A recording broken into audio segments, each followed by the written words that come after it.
Friggin'.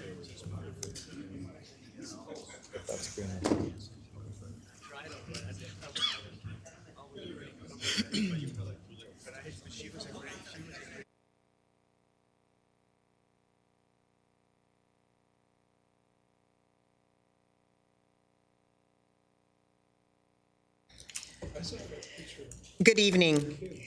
The August 21st, 2024 regular meeting of the Planning Commission will come to order at 6:29. Please rise and follow Vice Chair Guerra in a Pledge of Allegiance. If we can honor and respect our flag by saying the pledge. I pledge allegiance to the flag of the United States of America and to the republic for which it stands, one nation, under God, indivisible, with liberty and justice for all.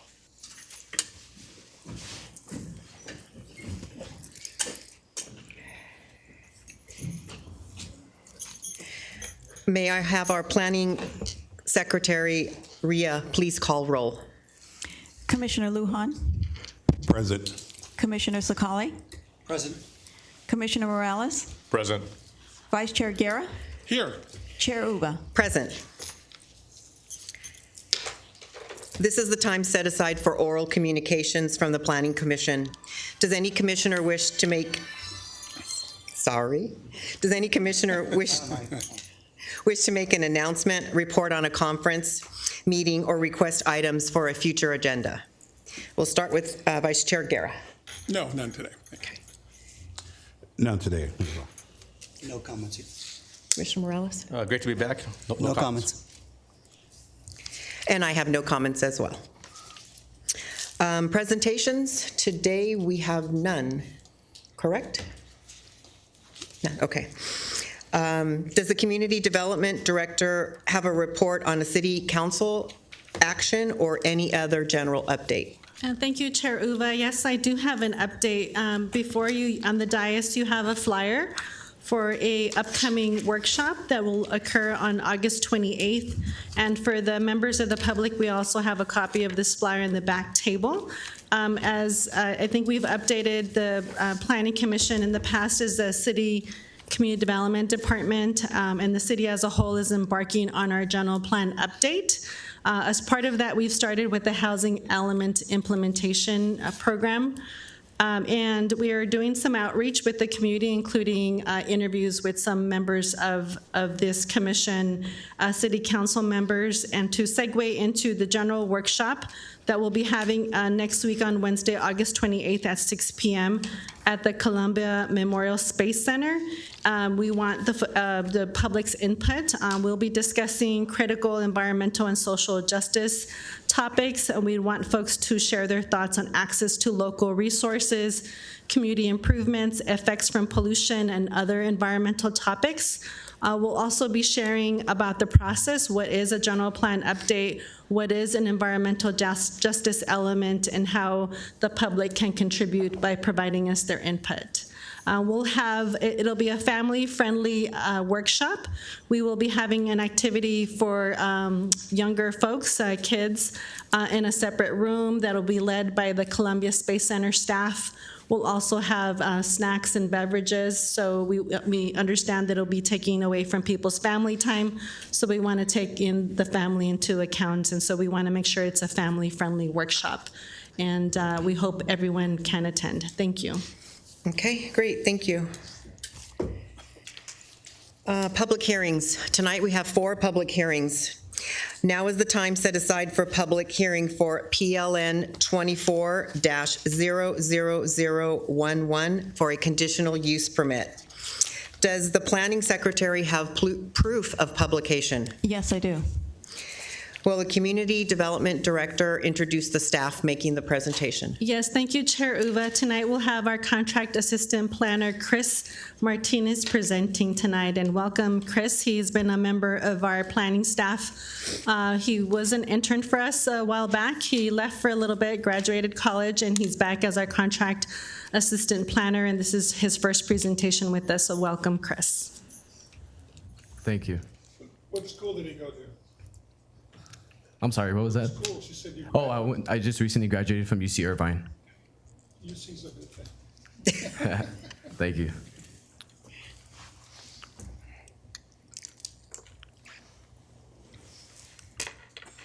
Okay. Good evening, Chair Uva, Vice Chair Guerra, Commissioners Morales, Sakali, and Lujan. My name is Christopher Martinez, Contract Assistant Planner.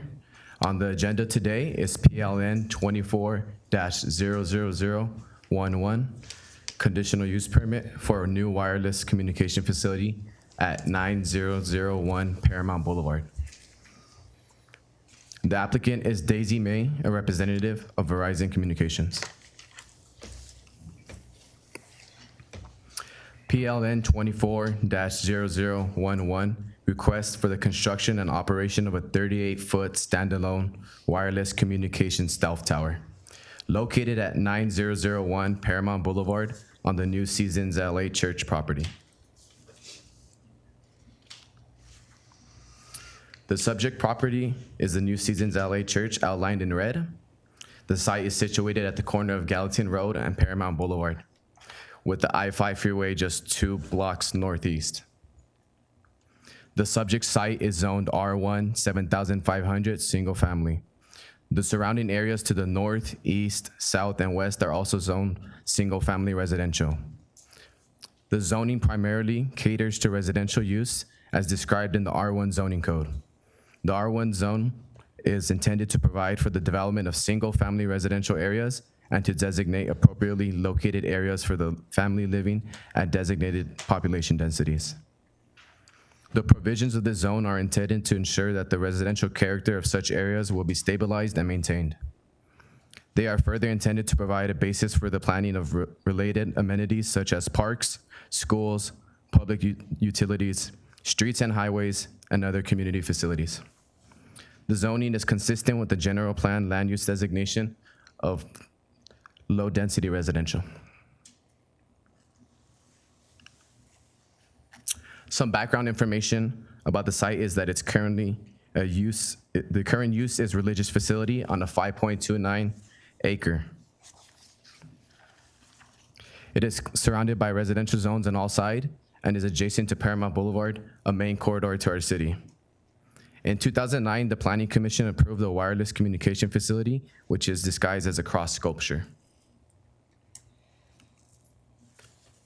As previously mentioned, the site of the proposed wireless communication facility is at the New Seasons LA Church. The site has multiple buildings serving various functions, including assembly areas, a school, and worship spaces. The location for the wireless communication facility within the site is on the southwest portion of the property on an existing patch of grass. The nearest residences are 150 feet and 180 feet to Christian Drive and Gallatin Road, respectively. The nearest building is approximately 15 feet away from the proposed enclosed structure, and it is adjacent to 6 existing parking spaces and a flagpole. The proposed location of the wireless facility is indicated by the red square. The bottom right photo displays a perspective of the proposed tower facility as seen off the entrance of Gallatin Road. As seen in the top right photo, there's already an existing wireless communication facility disguised as a cross sculpture, maintained and operated by SBA Communications. Due to the presence of that existing wireless communication facility on the subject site, staff examined the potential of co-locating the proposed wireless communication facility to the existing facility. It was deemed that any attempt to modify the existing wireless communication facility would require substantial redesign of the existing concealment by increasing the height or adding equipment. The wireless tower itself stands 38 feet tall and includes 676 square feet of leasable space. The tower structure will house 14 antennas, 12 radio remote units, and 3 junction boxes. Additionally, there will be 1 GPS antenna mounted on the ground, along with other ground equipment, including 1 generator, 1 equipment platform, and 2 equipment cabinets. All of this ground equipment will be enclosed by a 7-foot split-face block wall for screening, represented by the dark dashed line. This site also features safety installations such as wall-mounted fire extinguisher and a work light timer, along with 2 open cell blocks at ground level to facilitate drainage. To support maintenance and servicing, climbing pegs are installed along the tower's legs. For emergency access, the tower is equipped with a Knox box, allowing the fire department to access the interior if need be. The area is accessible through a metal gate near the 6 adjacent parking spaces, with existing bushes lining the drive aisle.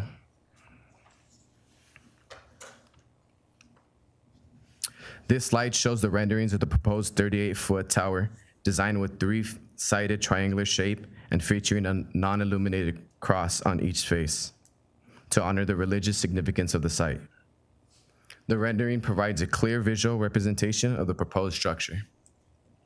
At the base, the tower will be supported by concrete and steel footings, ensuring stability. The screening material is made out of fiber reinforced polymer, which is both lightweight and durable. Staff and the applicant understood the importance of making sure the design looks great and blends seamlessly with its surroundings. Since its location is close to residential areas, it was crucial to carefully select materials and colors for the proposed tower. Our goal is to ensure it integrates beautifully with the existing architecture, minimizing any concerns from the adjacent residents. The tower would feature a striking green standing seam roof chosen to match the primary building's roof and enhance its visual harmony with the surroundings. The specific color is called aged patina, as seen on the color palette on the bottom left of the screen. The tower's panels will be finished in blown white stucco, maintaining a sleek and modern look that complements and blends with the other buildings on the site.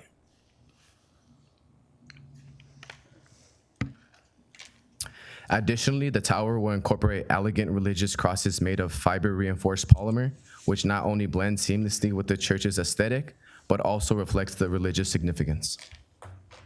These material choices and finishes were carefully selected to ensure that the tower not only meets all design requirements, but also enhances the overall architectural cohesion of the site. The result is a structure that is both functional and visually integrated, making it a fitting addition to the environment.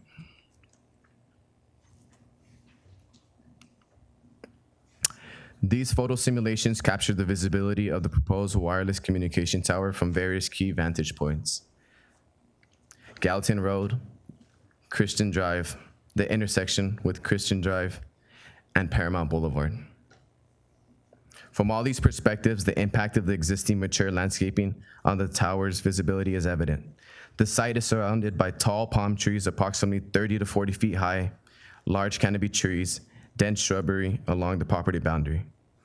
This combination creates a significant visual buffer, effectively reducing the tower's prominence. Whether viewed from Gallatin Road, Christian Drive, or Paramount Boulevard, the existing landscaping ensures that the tower blends seamlessly into the environment. In particular, from Paramount Boulevard, which is a major corridor, the tower is further screened by its substantial 262-foot setback from the road. As seen from Paramount Boulevard, the tower will not be visible. This screening effect is also evident from the perspectives of Christian Drive and Gallatin Road, where mature landscaping effectively shields the tower from view. Overall, the placement of the tower, combined with the strategic use of existing landscaping, ensures that it remains discreet and well integrated within the site. The photo simulations clearly illustrate how these landscaping elements work together to address visual concerns and maintain the aesthetic quality of the surrounding area. The Development Review Committee reviewed the project, which comprises the Building and Safety Division, the Police Department, the Fire Department, Public Works Department, and the Planning Division. The departments expressed no concerns or opposition to the project and issued standard conditions of approval. Recommended conditions of approval have been included in the attached resolution, Exhibit B. Generally, wireless facilities are proposed in locations to fill coverage gaps for wireless carriers. The subject site is indicated by the black outline. The first map shows the existing coverage for the carrier in the immediate surrounding area. Green indicates good coverage, yellow indicates fair coverage, and red indicates poor coverage. The map highlights a lack of coverage in the immediate area, which necessitates the new facility. By constructing the proposed wireless communication facility, the applicant aims to address these coverage deficiencies directly. The new facility is designed to enhance network capacity in the areas shown in yellow. The improvement is essentially not only for meeting the applicant's operational needs, but for also serving the broader community by improving overall wireless connectivity and access to telecommunication services.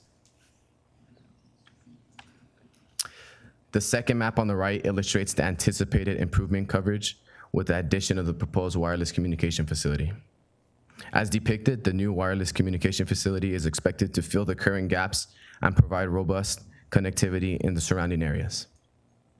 This enhancement will significantly benefit both residential and commercial users by ensuring more reliable network access.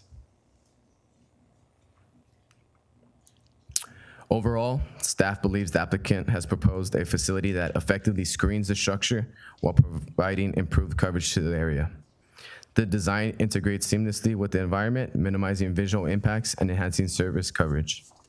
Staff can make all required findings positively and recommends that the Planning Commission adopt the attached resolution to approve PLN 24-00011 and adopt resolution number 24-4032. Thank you. That concludes my presentation, and I'm available for any questions. Very good, Chris. Thank you for your thorough first report. Do any of the planning commissioners have questions of staff? So I'll start to my left with Commissioner Morales. Thank you, Madam Chair. No questions from the audience for me at this point. Thank you. Commissioner Saikali? No question at this time. Thank you. Great. Commissioner Lujan? Just want to say congratulations on your first one. Okay, good job. How long are they going to lease it, or are they going to is there a period of time that they want to use it, or, I mean, have they discussed that? Yes, the proposed lease is for 25 years. 25 years? Okay. All right. Thank you.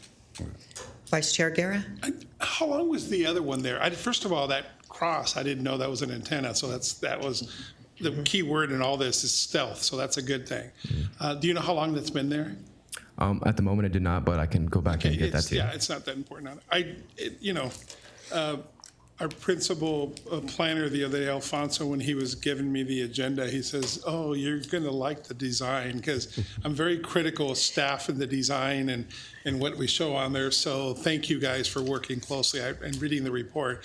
I know there was a lot of work into it. So stealth is the key word there. So it blends in architecturally with the area too. So thank you. Appreciate it. Thank you. Madam Chair, just to answer Vice Chairman's question about the year, I think it's 09 when the antenna was put into the cross. Were you a commissioner then? Yeah. Correct. Okay, thank you.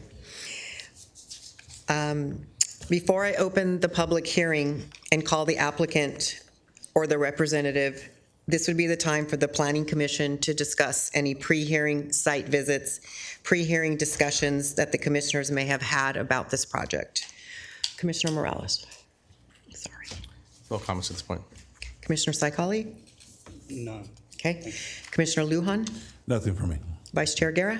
Yes, I went there, and I went again over the weekend, and again, it wasn't until I read it later on, and I went back to see the cross again because I didn't know the cross was there. So I was there twice this weekend.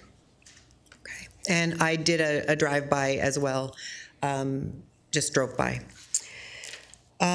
Okay, so now the public hearing is now open. Will the applicant or the representative come forward to give testimony?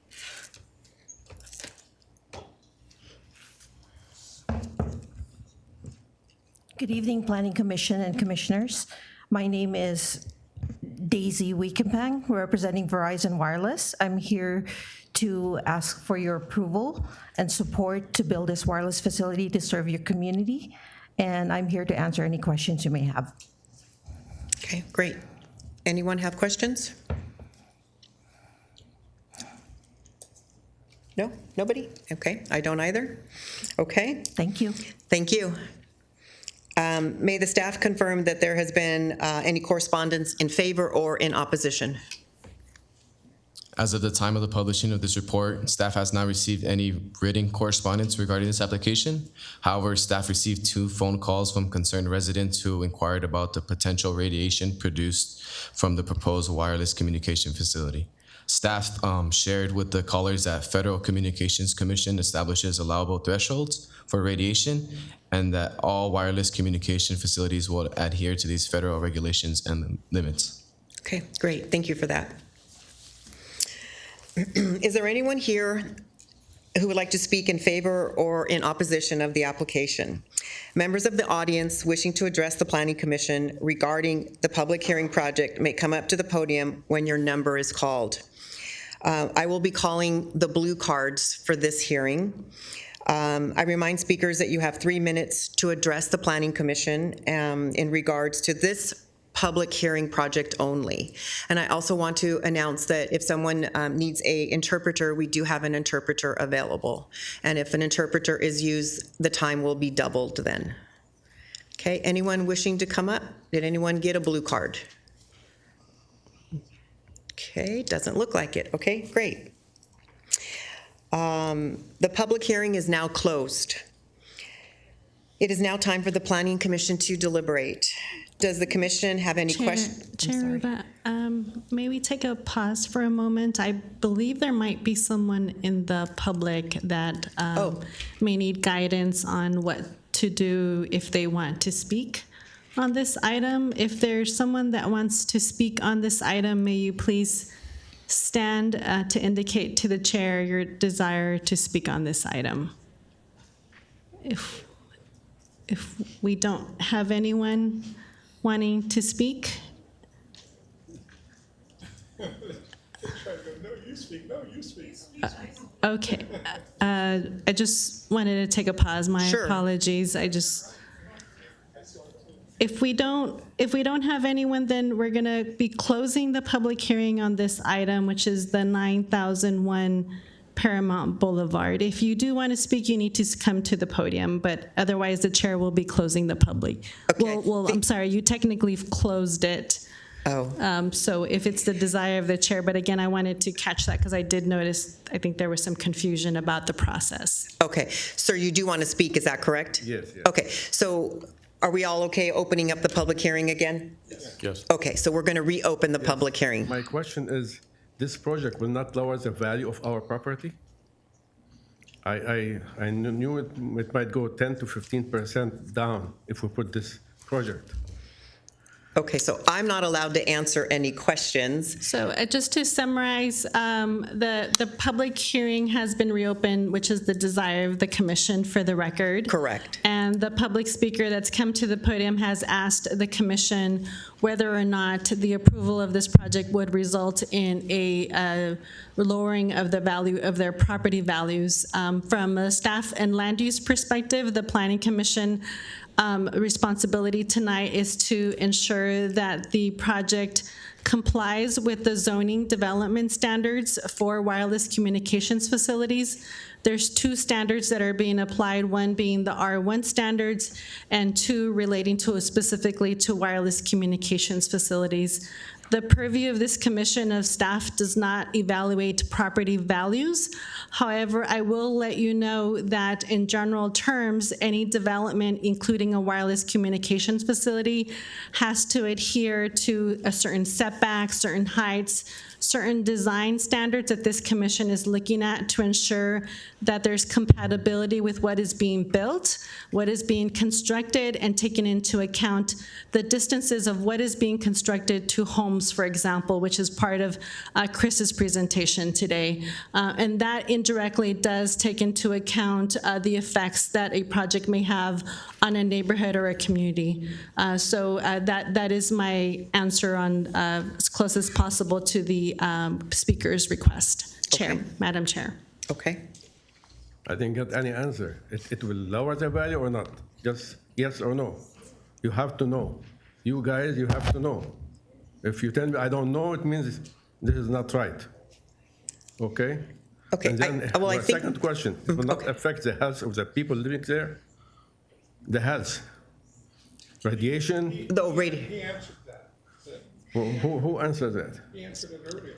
What do you think? It doesn't affect the health? So Chris, do you mind reading that statement again? Madam Chair, if I may, for the process, the speaker has 3 minutes. So if you, Commission and the Chair, take the speaker's comments and then direct staff to respond to specific questions, that would be really helpful. Thank you.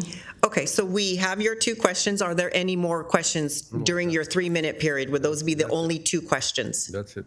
Okay, all right. So now we can cut your time off and the staff can try to answer those questions for you, sir. Thank you. Anybody else? Anyone else, since the public hearing is now open, we can have anyone else come up.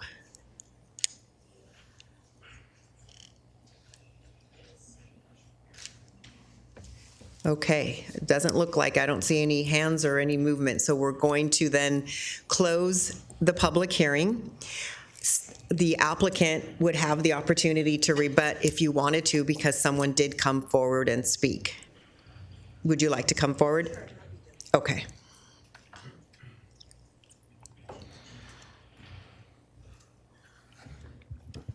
Thank you, Commissioners, for the opportunity to answer the questions. For the first question, with regards to property values, we are not a property appraiser, so I cannot, speak with expertise with regards to that. But in general knowledge purposes, whenever there's a lack of wireless connectivity, usually there is lesser opportunity for people to try and move to the area. So that's just general knowledge. That's not based on any appraisal values, but generally people look for connectivity and good connectivity in order to be able to work from home, take school from home, and right now that is more important than ever. So from our perspective, it does not detrimentally affect property values. It actually enhances it, but again, that's not from an expert perspective. With regards to the second question, we did run an emissions report just to make sure that the site will be operating in a safe manner, and the site will be operating in a safe manner. We provided the report to staff, so they do have that. I also provided the staff additional handouts that can be sent to the general community with regards to general questions about RF safety. And the report, which was certified by a certified electrical engineer in the state of California, certifies that the site will be operating safely and will not be affecting the members of the general public. Okay, perfect. Thank you for coming back up and clarifying a little bit. Not a problem. Thank you. Okay, do we want staff to address the issue? Madam Chair, unless, I think the applicant has appropriately answered the questions, unless there's any additional questions from the Commission. I do have a quick question on that, and I looked in here and I can't tell. What is how much more power does this emit than what was there before? I mean, I think it goes right in line. I don't know the answer to that, but is there, I mean, is this twice as much more powerful, 40% as much powerful, just a little bit? I mean, because I agree with the connectivity part, but the health part, I think. Well, obviously, if it wasn't covering the area properly, it's going to have to be stronger, better, I mean, improved. As far as radiation, the Downey Municipal Code does not require staff to do a deep dive on, like, for example, maybe traffic counts or something, air quality. We would normally need to do that. The Downey Municipal Code and actually federal regulations prohibit cities from diving in and evaluating a wireless communications facility based on RF measurements. Rather, the federal government regulates wireless communications directly, and that's what was being referenced by the applicant, is they must adhere with federal guidelines, and the applicant has provided that and is responsible for reporting compliance directly at the federal level. Okay. In the future, I think it's a fair question, though, just to have to come before us when we do approve another antenna. I mean, this is a no-brainer to me in a good way, but I think in the future, we can just say, hey, this emits X more percentage or than what was there, especially when we have that. So that takes away some of the concerns, but that's it. That's my only thought process. That, I mean, it's within the law, of course, in the municipal code, but we should know how much more it radiates than what was there before. So that's just my only thought. Okay. Do any other commissioners have questions or wish to discuss it any further? Okay. What is the pleasure of the Planning Commission? May I have a motion? I make a motion that we accept 2400011 as for the staff report. I'll second. Okay, so it has been moved and seconded to approve PLN 24-00011, a conditional use permit. Planning Commission Secretary Ria, may I have a vote?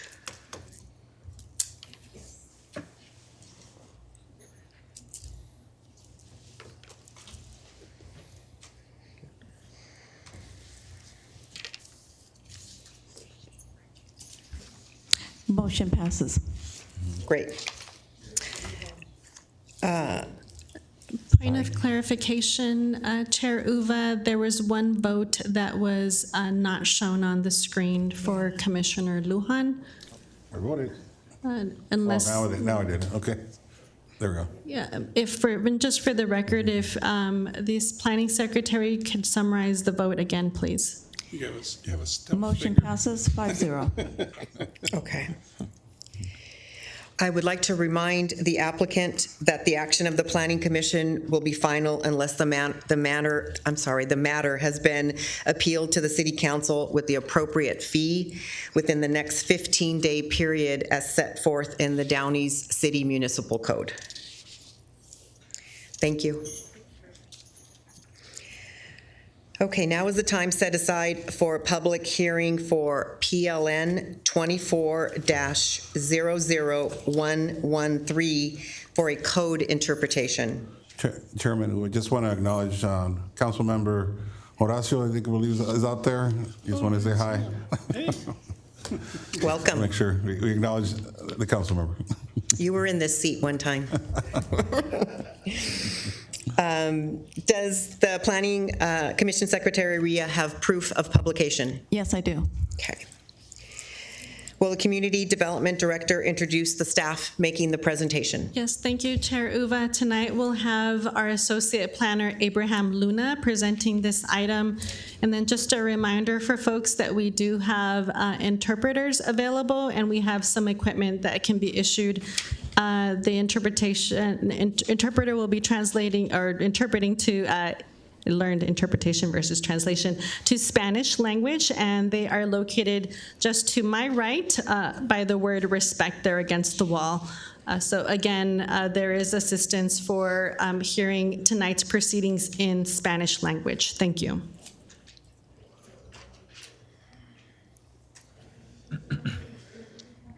Good evening, Chair Uva and members of the Planning Commission. Before you tonight, we have PLN 24-00113, an appeal filed by Gladys Rodriguez, a business owner of 13117 Lakewood Boulevard. The property is 12,540 square feet and is improved with one building occupying 3 tenants. The businesses from left to right in the photo is a restaurant, a beauty spa, and the subject business, Sexy and Sweet Exotic Bakery. The existing business space is 1,010 square feet. The subject site is located just south of the intersection of Gardendale and Lakewood Boulevard. The property is Zone C2, General Commercial, with a general plan land use designation of mixed use. The surrounding areas to the south, west, and north are residential, and to the east is the city of Bellflower.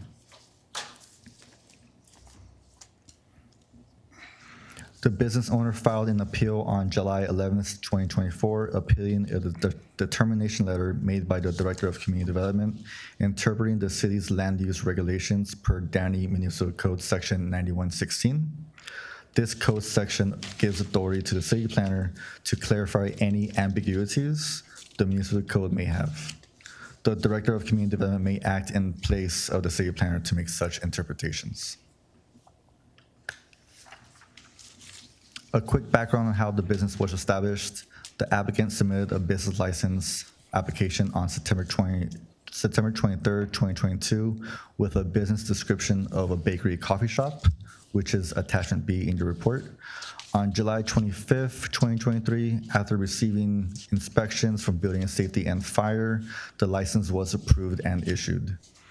Based on the business license description, the license was granted and permitted as a bakery, which is an approved land use in the C2 zone. On January 25th, 2024, the Code Enforcement Division was anonymously informed of the adult-oriented nature of the goods being sold and displayed in the business storefront. On the same day, the code enforcement staff observed baked goods in the shape of human genitalia being sold at the business and displayed in the storefront window facing Lakewood Boulevard. Business staff was told to work with the planning division to gain compliance and to remove all adult-oriented products. This message was relayed to the business owner, who then contacted the city's code enforcement supervisor for clarification that same day. On February 26, 2024, the business owner visited the planning division counter to obtain information for the adult use permit. Staff conducted a thorough research of the applicant's request and determined that the business, in fact, does operate and focuses on the preparation and sale of baked goods in the shape and configuration resembling anatomical genitalia, along with other accessory retail sales. On February 28th, the business owner was emailed the development standards stated in section 9402.06, the restrictions on adult businesses near sensitive uses meaning residential zones. These development standards state no businesses shall be located within 500 feet of a residential zone. On March 29th, the Code Enforcement Division issued a notice of violation to immediately cease all adult business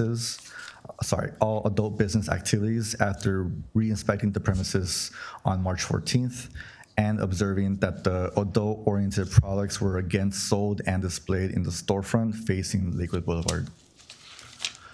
On April 9th, 2024, city staff met with the applicant to explain the research and development standards stating the restrictions of an adult business near residential zones. On June 26th, staff issued a determination letter to the business and the property owners stating the code interpretation's reasons and appeal procedures if the applicant chooses to appeal the decision made by the Director of Community Development. In addition, code enforcement delivered the determination letter to the business and was handed to a business employee. That determination letter states that the business does not operate as a bakery coffee shop as originally stated in the business application. The business is identified as a adult specialty shop per Downey Municipal Code section 9402.04, which states any commercial establishment having 20% or more of its stock and trade material on display or available for sale, rent, or viewing on the premises depicting, describing, or related to specific sexual activities or specified anatomical areas. I would like to pause here to let the commissioners and the public view attachment F of the report, which starting on page 42 of the agenda, which shows the explicit storefront display and menu items for sale. Wait, you want to show them on the big screen?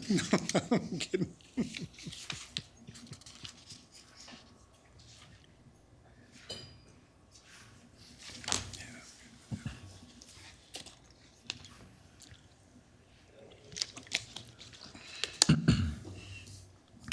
Moving on, based on staff's repeated observation and visits to the business and the evidence gathered, the business operation of Sexy and Sweet Exotic Bakery has baked goods for sale and on display that provides substantially more than 20% of its stock and trade in displaying and setting these items. Additionally, the C2 zone does allow for a adult use application under a conditional use permit. However, the development standards in section 9402.06, subsection F, does not allow the business to be located within 500 feet of any residential zone. And subsection G states the business cannot be located within 1,000 feet of another adult business or any other business holding an on-sale alcohol license. To represent these development standards restrictions, the site can be seen in blue on the screen. The red outline defines the 500-foot radius, and within that radius, there are 58 residential properties not complying with that specific development standard.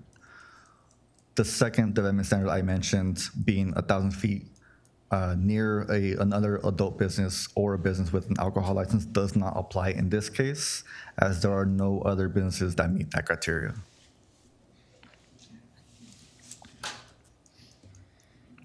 The city published a notice in the Downey Patriot and mailed out notices on August 8th, 2024.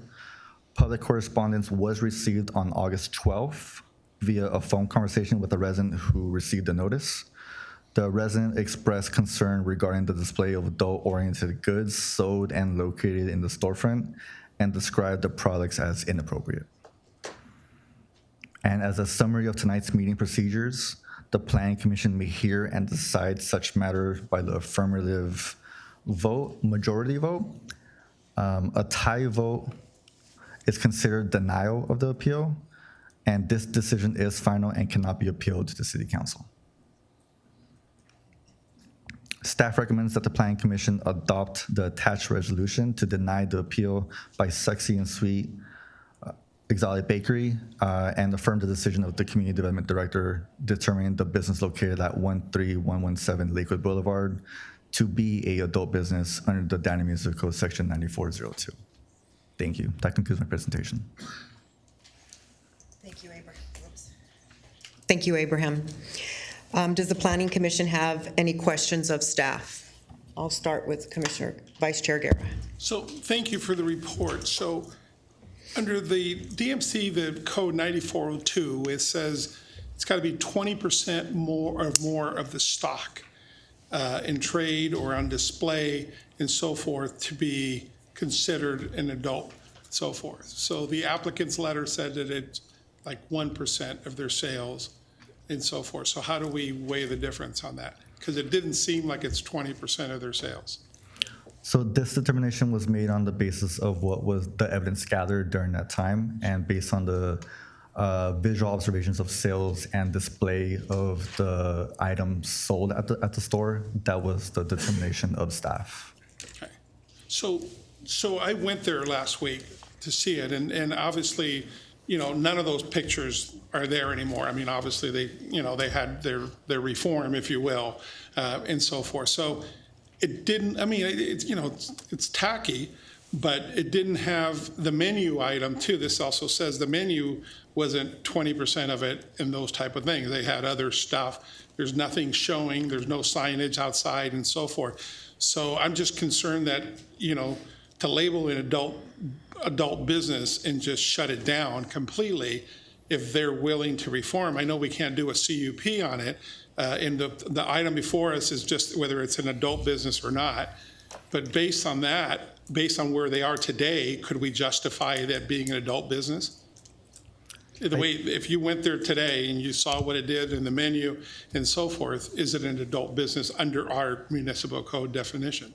I think as today, if the applicant was to propose a business plan with the new display or no display for that matter, staff will evaluate to see if it does comply with the municipal code and determine a result of that. This staff report and determination was just based on the evidence gathered at the time of code enforcement, observations, enforcement, and violations. Okay. Yeah. But see, that's what I'm worried about. You know, looking at the pictures and looking at everything, I would have agreed, but that's not the reality today. So it's really hard for us to say, oh, that's an adult store when it's not. I mean, I didn't see one of those displays, and I came in unannounced, and I ordered myself a sandwich and left. I just wanted to see the norm and so forth on there. So I guess that's my concern, is that it doesn't meet the requirements of the Downey Municipal Code as it is today. But maybe at that point in time it would have. Yeah, Chair and Vice Chair, just to clarify, I know Abraham has stated for the record, but the decision tonight or the matter tonight before the commission is the propriety or the correctness of the decision or the determination made by the community development director as to the nature of the business. Your review of the matter tonight is really should be limited to the facts and the record as Abraham has presented it. And the decision before you tonight is whether the prior decision determining the business to be an adult business was correct based on the evidence gathered by city staff. And so it's a very narrow confine. At that time, or can it change? Well, if there were to be any change, or if the applicant were to propose any change, that would be a separate action. She would then have to come before the city to make that request or to propose any changes. But tonight, the decision is the matter before you tonight is that on appeal. That is the original decision made by the city as to the nature of the business. If I may further clarify, Chair Uva and Vice Chair Guerra, to add to City Attorney John Funk's comment right now, the determination letter was in June, and the evidence gathered that's in the packet was prior to June. Right. So the determination and the appeal tonight is for that evidence that was gathered that led us to make that determination as a director interpretation of regulation. So yes, the appeal and the evaluation by the Planning Commission should focus on all the information that's in the package that led to the conclusion that when we wrote that letter on June 28th, that it was an adult-oriented business. I understand that that determination letter, that the business model has changed. As Attorney John Funk has indicated, if the business proprietor wants to propose a different business model to comply with the zoning code, they can make that as a separate application to the planning division. But tonight's item is focused on the evidence gathered leading up to that June interpretation letter. Thank you for allowing me to expand on that. Okay. So my question is, when I read this, the baked goods offered by, this is at that time then, by this business align with the definition of section 9402. Adult specialty shop, any commercial establishment having as 20% or more of its stock in trade, material, display on the premises, which is distinguished or characterized by the emphasis of matter depicting, describing, sexual activities, whatever. But it says, according to this definition, any business providing more than 20% of its stock in trade, material on display depicting or relating to that, et cetera, et cetera. So under that definition, did we, they had some displays at your time, at that time, but did we count them? They had, the menu item had, even back then I saw the pictures of the menu, and it's, they were highlighting it then. I don't know, I'm not sure that's a good business model, but they were highlighting those things. But the menu, if you count them, it's less than 20% of the items. So under your own definition, or our own definition of the municipal code, it doesn't meet the qualify that is on there. So how do we interpret that?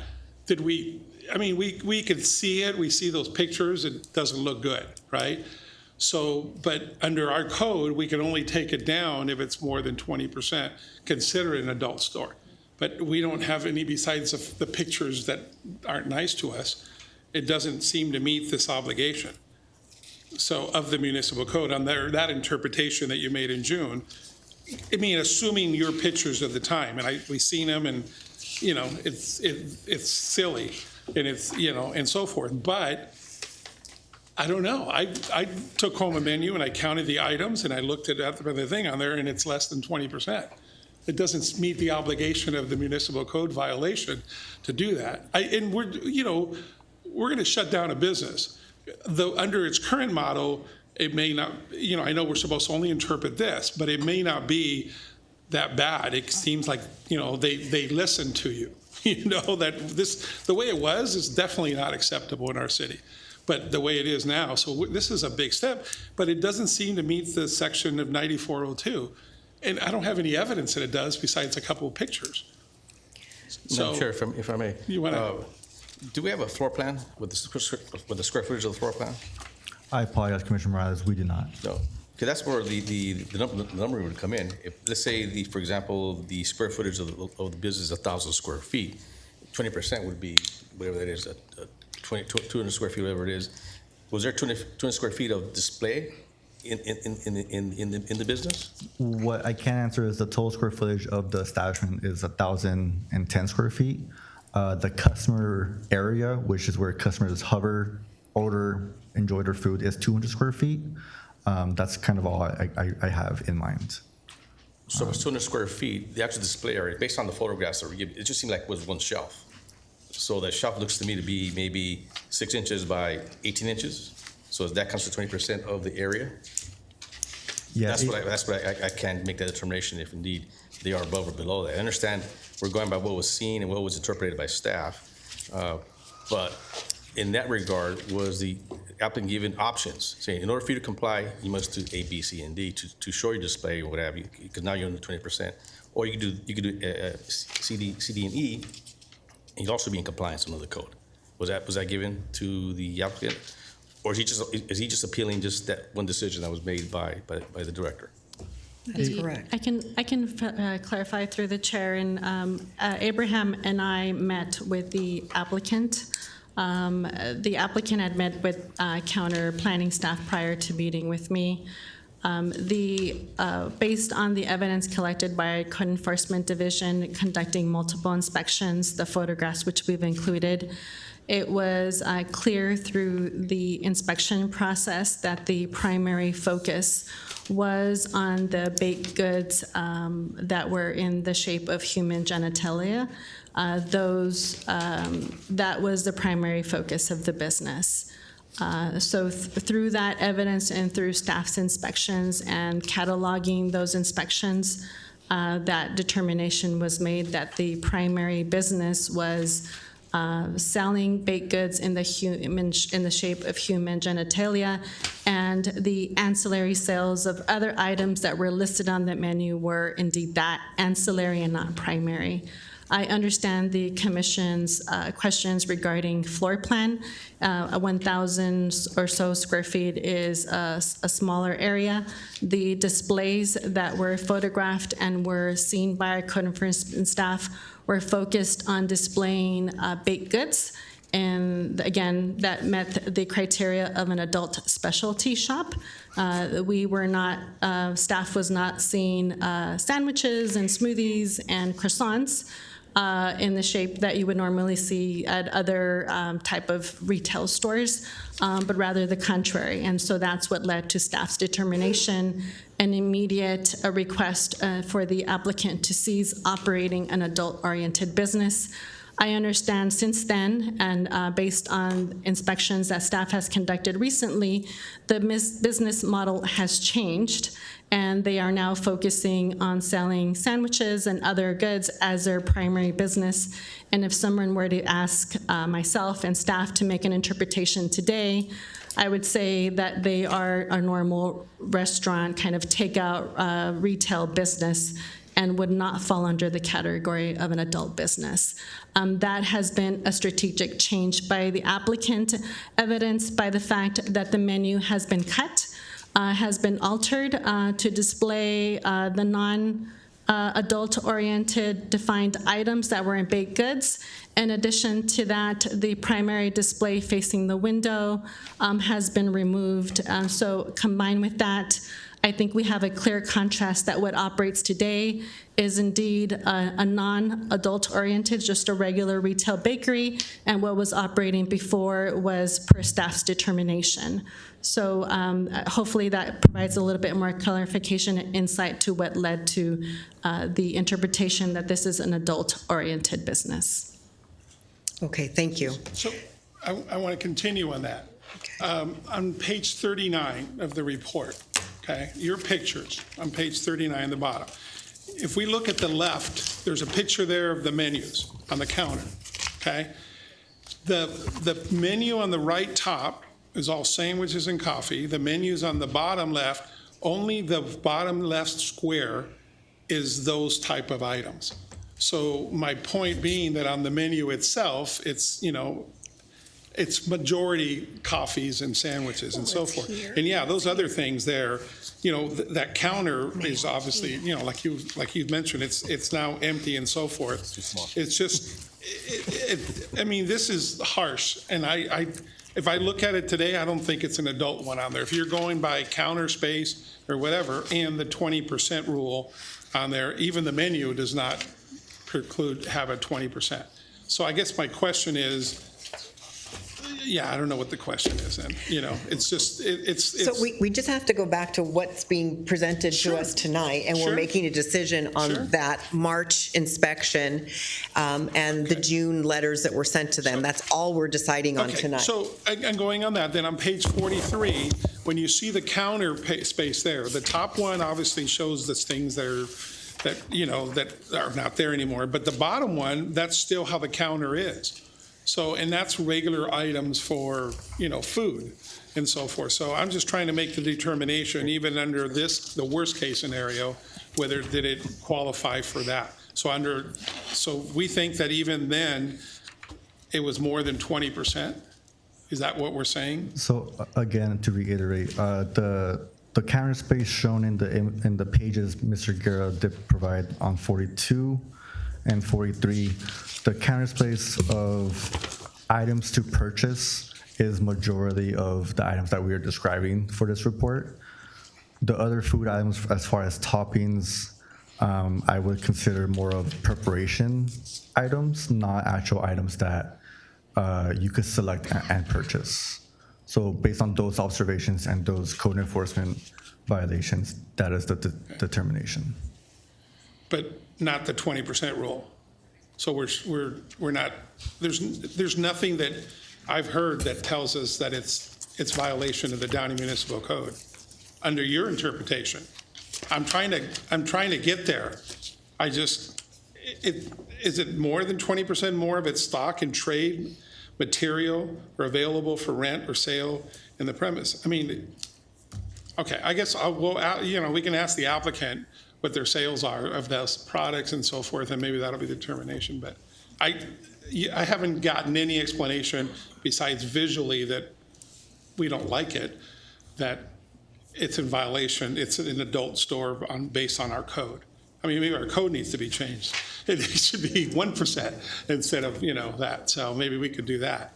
Okay, thank you. I guess I have no more questions at this time. Thank you. Okay. I have a question. How was the sandwich? It was great. It was a Cuban sandwich. I ordered a Cuban sandwich. I took it home and I ate it, and it was great. So like I said, the majority of the menu is food. So, yeah. Commissioner Lujan, do you have any questions of staff? The establishment is near the residential zone, right? Correct. So even if it was, let's say, not meeting the code, but being so close to the homes, it wouldn't meet that code as well. So that would be also something that we would be considering as well, too. So if the commission does determine that this business is a adult-oriented business, it does not comply with the development code of being more than 500 feet away from residential code zones, yes. Okay. Great, thank you. Okay. Commissioner Saikali? Yeah, it won't turn on. It's the green, sir. It was ordered earlier. You're good. No, you're good now. Oh, okay. I'm just concerned with the same concerns that Mr. Guerra has. The rule of 20%, is that based on a perception? Was anything certified to that fact? What was the conclusion? How did the staff came up with the conclusion, besides the fact that they took photos? Photos can be just simply taken out.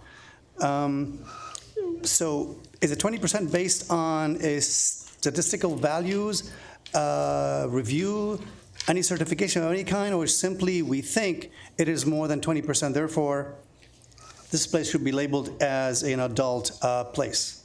I can answer that. Through the chair of Chair Uva, the clarification regarding Commissioner Saikali's about the similar to Vice Chair Guerra's determination on this being an adult-oriented business, specifically adult specialty shop, was made based on the code enforcement officer's observations, which have been documented in our city's code enforcement system, which led to the issuing of a notice of violation. It is typical through a notice of violation and through the inspection process for the officers to inspect the site, take photographs. Granted, photographs can't be taken of every single section of the floor plan. And it was determined through those inspections and through the understanding and meetings we've had with the applicant that the primary business was to bake goods in the shape of human anatomical parts, and the ancillary sprinkles and chocolates and other things were to accessorize the baked goods. It was through those observations and through the actual testimony of these officers that is part of the due process of code enforcement that the conclusion was drawn that this is an adult specialty shop primarily focused on the sale of baked goods in those shapes that I just mentioned. And that is what's before you.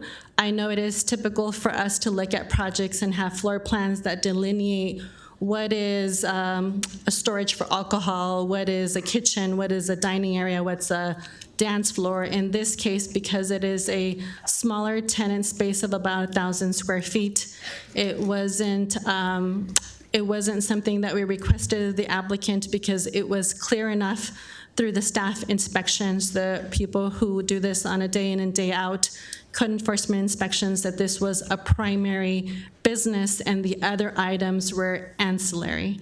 But again, it's maybe direct to Chair Uva that this is a public hearing. There is an opportunity to hear from the public and the applicant. This is the time for staff to clarify as we have on items that we presented in the staff report, and I understand this is an interpretation of regulations. So I appreciate the ability to be able to expand on staff's perspective on making this determination. I would also like to clarify that the applicant does have an opportunity to comply with the C2 standards and not specialize on adult specialty shop items as described in this report. And it seems that they may have already done that. I haven't spoken to them, so I think the public hearing process would shed some light in hearing from them to understand as if indeed they want to shift their business model into something that's more traditional bakery or food sales. So maybe I'll just conclude with that comment. Thank you. Okay. All right. Commissioner Saikala, you're good? Okay. Yes, thank you. Commissioner Morales, do you have any questions of staff? No. Okay. And Just real quick on the Go ahead. question on, so when they violated, obviously that was brought to their attention, and so let's say that we go ahead and approve or not approve the recommendation of staff, and then they go back and they change the menu or they go back to selling these items, they would be violating again. So then would we come back again here, or at that point, what steps would happen if that was the case? The commission has options. The commission can affirm staff's interpretation based on that point in time and the evidence that we gathered, and affirm our determination based on that information. But at the same time, without prejudice, you could, as a commission, decide that to affirm staff's determination, but without prejudice, continue to have the applicant work with staff to comply with their original approval, which was for a bakery coffee shop. A determination of affirming staff's interpretation doesn't preclude the applicant from operating a regular bakery coffee shop and comply with the municipal code, including any percentage requirements related to the threshold of what makes an adult-oriented business being 20%, which was discussed. So that could be something that is clarified through the commission's motion tonight. Yeah, because my concern is it's a residential area. Kids go to there's a lot of different little stores in that corner area, and kids go there. There's, and so they're walking by, and I mean, obviously, if they see those things, they're going to ask. So that's why just to me, that's a bigger concern, whether it's 20%, 5%, 10%. The concern, are they going to go back and selling those items and displaying it? So, can I piggyback on your question? Because and I'm sorry you answered if we affirm your decision, but what if we deny your decision?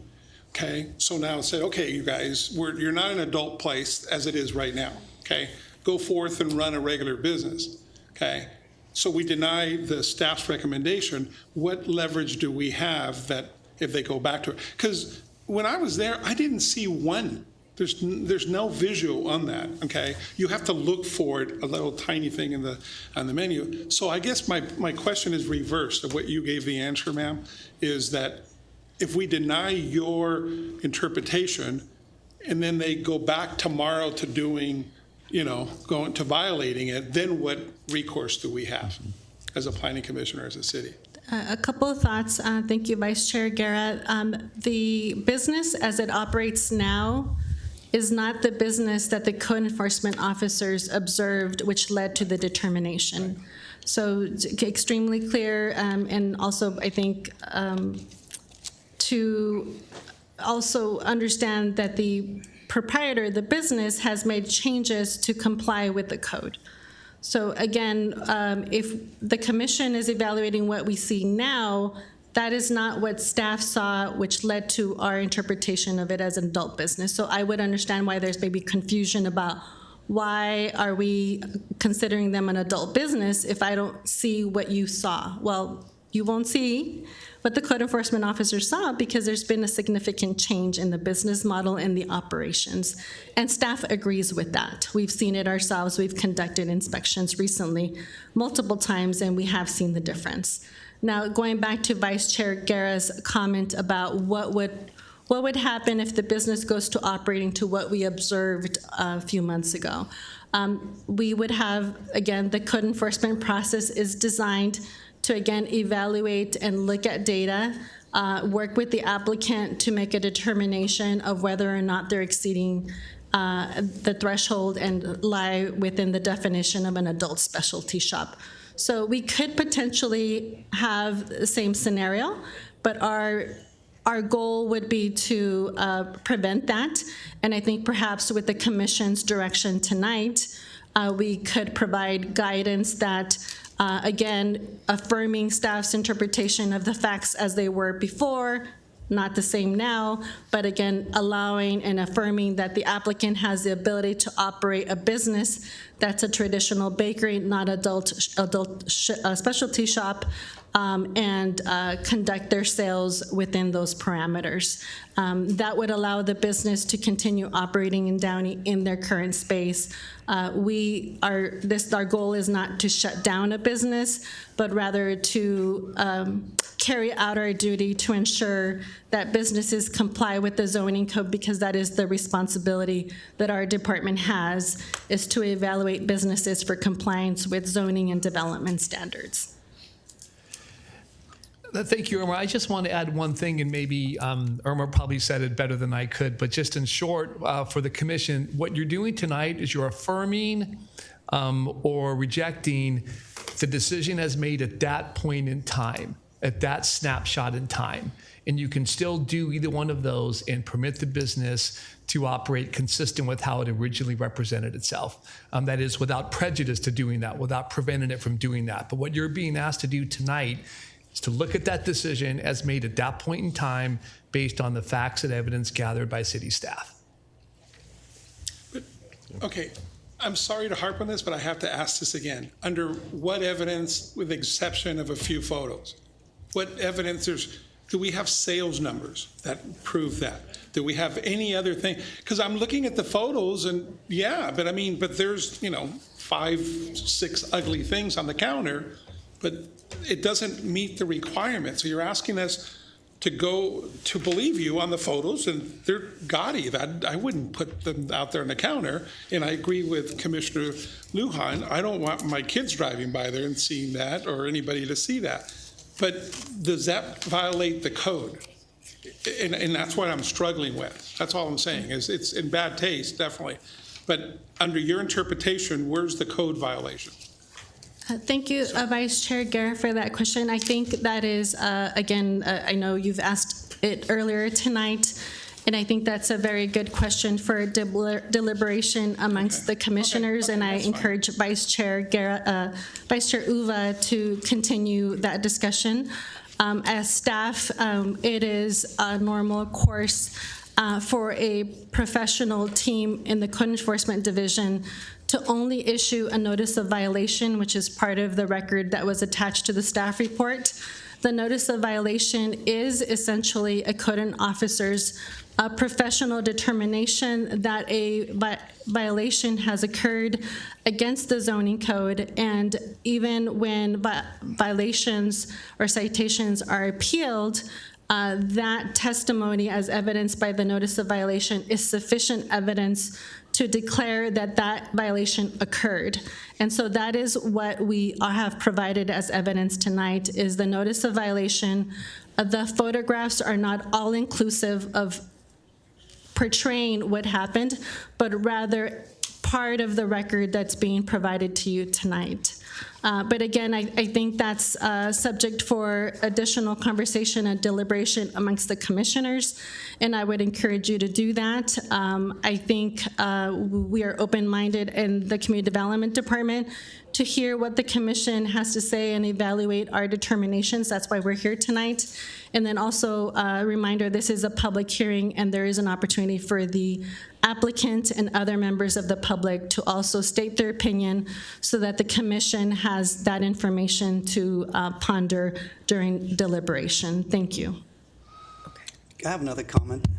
So assuming that the applicant follows the regulations per Downey Code to be back to where he was as a bakery, yet he still displays, 5% or less than 20% or 10%. That's still kind of inappropriate, but is illegal? No.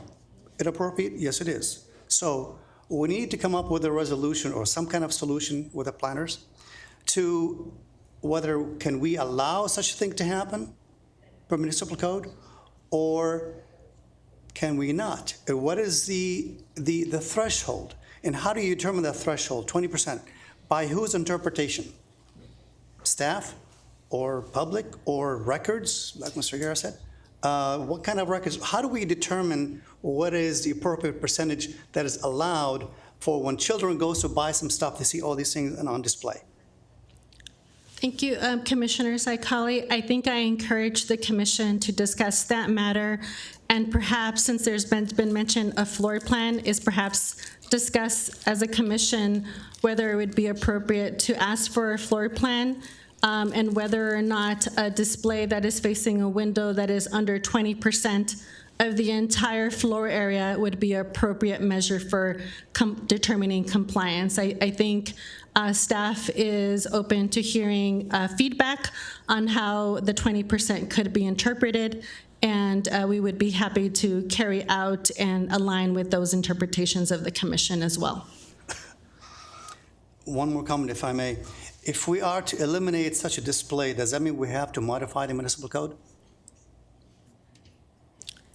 Specifically, could you elaborate on what you're describing, please? No more display of such inappropriate material in such a place. Does that require modification of the municipal code? The commission currently does not have purview to place conditions of approval to prohibit someone from displaying items on a storefront window. That would be the appropriate tool for doing that would be a conditional use permit. So for example, if this applicant was eligible to apply for a conditional use permit, then the commission could then deliberate on what percentages or where things are stored or where things are displayed. But this is an administrative decision. The interpretation of the regulations is an administrative item, which is why it ended up being a director determination. I think the purview that the commission has is to interpret help and assist staff on interpreting how to determine what is an appropriate 20% display of adult-oriented material.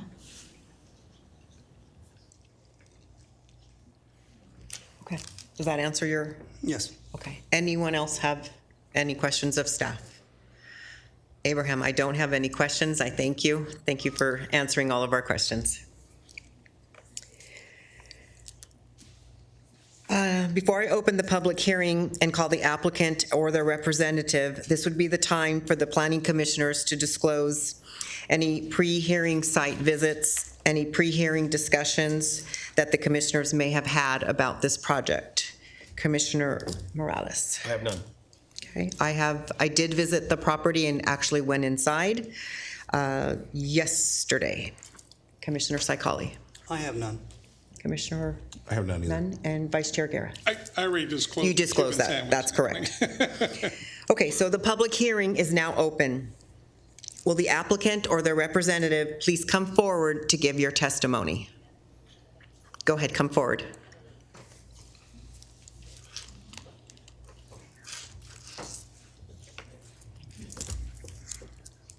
Hola, muy buenas noches al comisionado. Mi nombre es Lady Rodríguez. Soy la dueña y creadora de Sexy and Sweet Exotic Bakery. Hello, my name is Haiti Rodriguez. I am the owner and I own a Sexy Bakery. No sé si tengan alguna pregunta que hacerme, pero yo sí tengo varias cosas que explicar. En primer lugar, el 20% no aplica, solamente son 3 productos de 55 que tengo en mi menú. I don't know if you have any questions for me, but there are a few things I want to let you know. I want to let you know that the 20% does not apply. It's not applicable. I only have 3 menu items out of the 55 that does show that. Cuando hice la aplicación en la ciudad para el permiso, desde el primer momento puse el nombre Sexy Sweet Exotic Bakery. Cuando puse exotic me refería a algo diferente, algún cambio para la ciudad de Downey, algo diferente, diferentes sabores.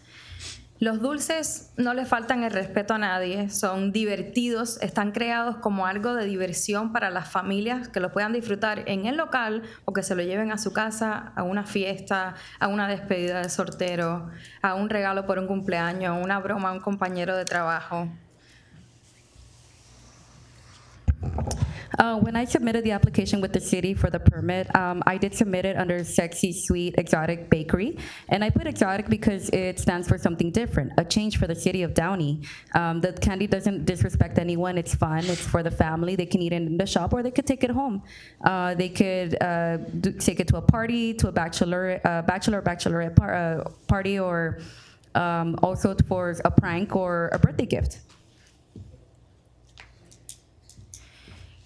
Desde el momento que recibí la notificación de violación, removí los dulces de la ventana porque entiendo que puede que pase algún niño y le llame la atención al verlo.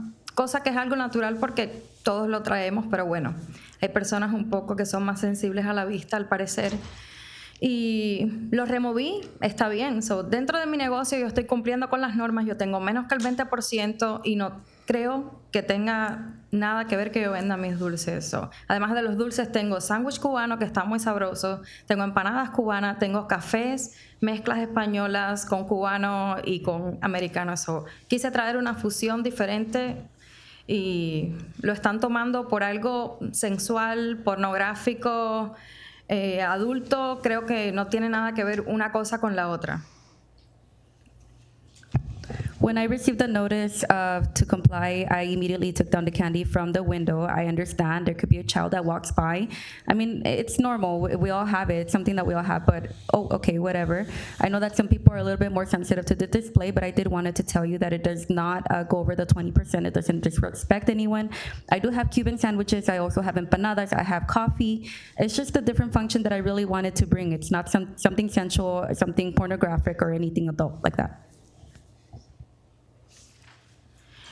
Entonces, me gustaría dejarles saber que también he traído nuevos visitantes a la ciudad de Downey. He creado empleos en la ciudad de Downey para mi propia familia y para muchas familias conocidas.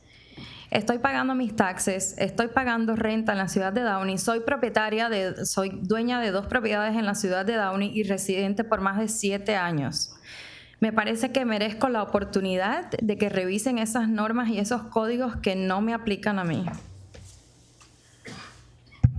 I did wanted to let you know that I did bring in new visitors to the city of Downey. I created more employment for my family and other families. I do pay my taxes. I do also rent. I pay my rent.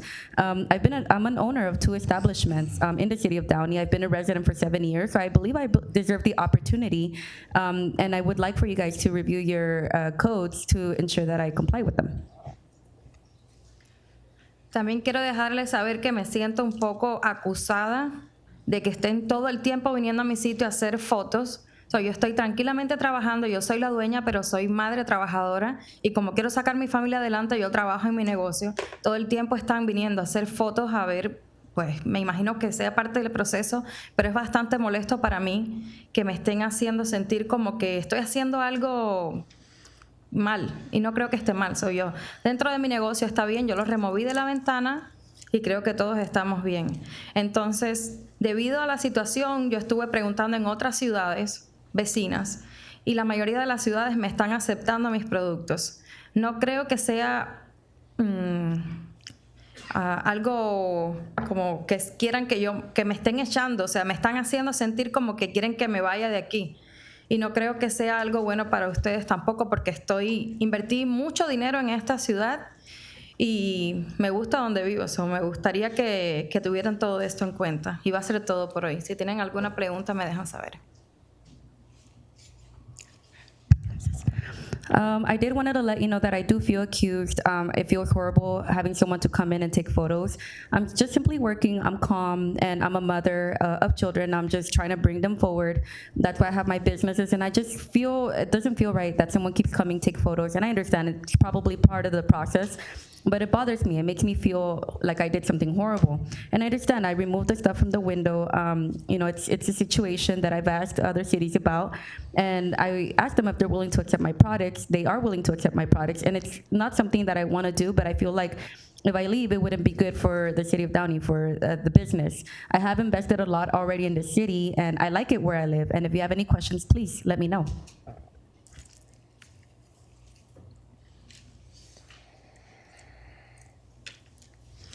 Madam Chair, for me.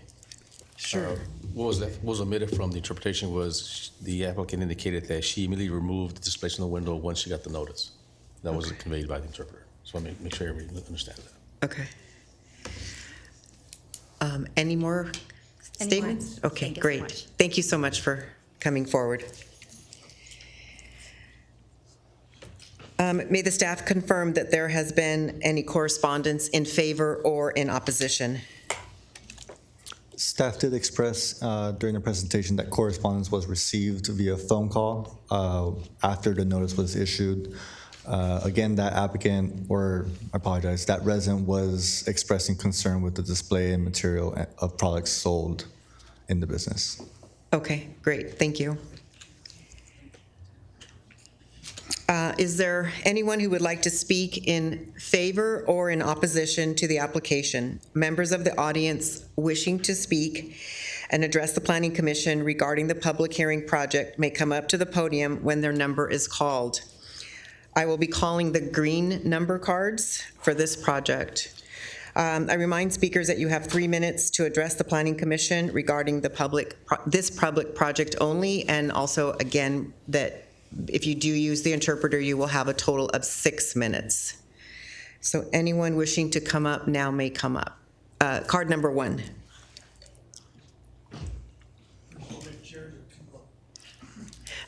Yeah, I agree. Okay. Good evening. I'm not much of a speaker, so bear with me. The thing that got me about it is, yes, it was in the window. Sir, could you lift the microphone up, sir? The thing that got me was, it was in the window. As Mr. Luan said, there is a restaurant there, there's a massage parlor there. You got people going in and out all the time. Also, it's Lakewood Boulevard. It's stores right up next to the window. School kids from elementary school come down the street to junior high. Those are what they see. And yes, they took it down, but then they put it back up about 6 weeks later. And yes, there's 500 people or 500 residents around there. A lot of it's kids. Maybe I'm just too much old school, but I couldn't see that in the window. If they would have just taken it when they took it down the first time and just left it back by the cash register or at the back of the store where nobody would see it except for the people inside the store, everything would have been fine. Like I said, I'm not much of a speaker, so somebody back was whispering to me. Huh? Change the Downey code. That's what it takes because, I mean, there's people in the store all the time, so they have a business. I haven't seen the stuff in the window for a while, so they've changed. So, but I am what I am. I'm sorry, we can't take comments from the Okay, audience. she's talking to me. I know. We don't want to run them out of business.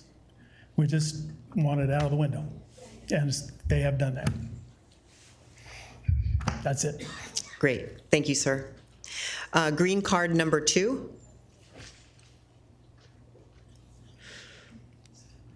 No, there was no, oh, it's back there. See, I can't see that far. Okay. Does the applicant wish to do some rebuttal time? If you do, you can come forward.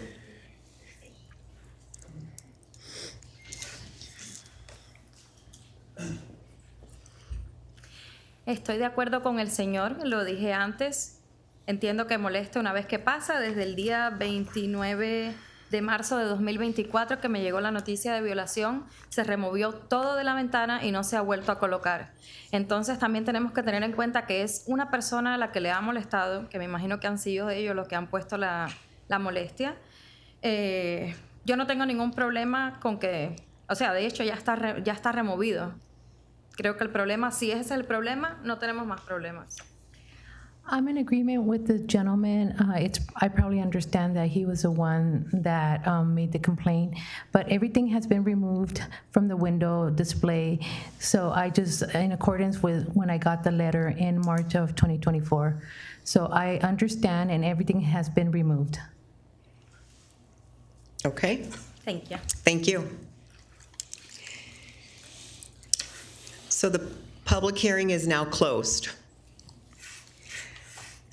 Now is the time for the Planning Commission to deliberate. Does the commissioners have any questions at this time, and would the commission like to discuss this item? Yeah, of course. I'm sure we all do. Go ahead, Okay, George. so- Commissioner Saikali, go ahead and go Yes, ma'am, first. thank you.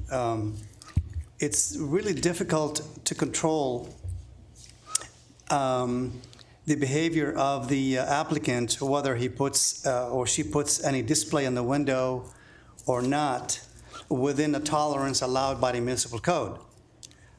How do you control that? Well, it's either she can or she cannot. If she can, then she is within the law. If she cannot, then obviously she is violating the municipal code. So the question is how we as commissioners control such a thing. How do we not allow the applicant to display such inappropriate material in a bakery? That would be my first question. Okay. Commissioner Lujan? Well, I think it's being that where it's a residential area, it's too close, too many pedestrians walking. I mean, I'm looking at that as perspective too, and we can debate about the 20%, the 10, if it's 10%, but, you know, displaying the front and the back. She did mention that she hasn't brought it up in the front, even though the gentleman said that it was brought back in the front eventually, like 6 weeks later, but he hasn't seen it ever since. So that's where the issue becomes, where if the municipal code does allow for something to be sold like that, and, you know, it's just, my concern is just the residential area, that it's too close. We could debate, was it the square footage of the house, of the building, or is it how much items are on the menu? You know, it's just the size of the items. You know, that also should be looked at too, but they're huge, they're big. I mean, it's something that kids are walking, people are walking, and it's just too close to the residential area. Okay, thank you. Vice Chair Guerra?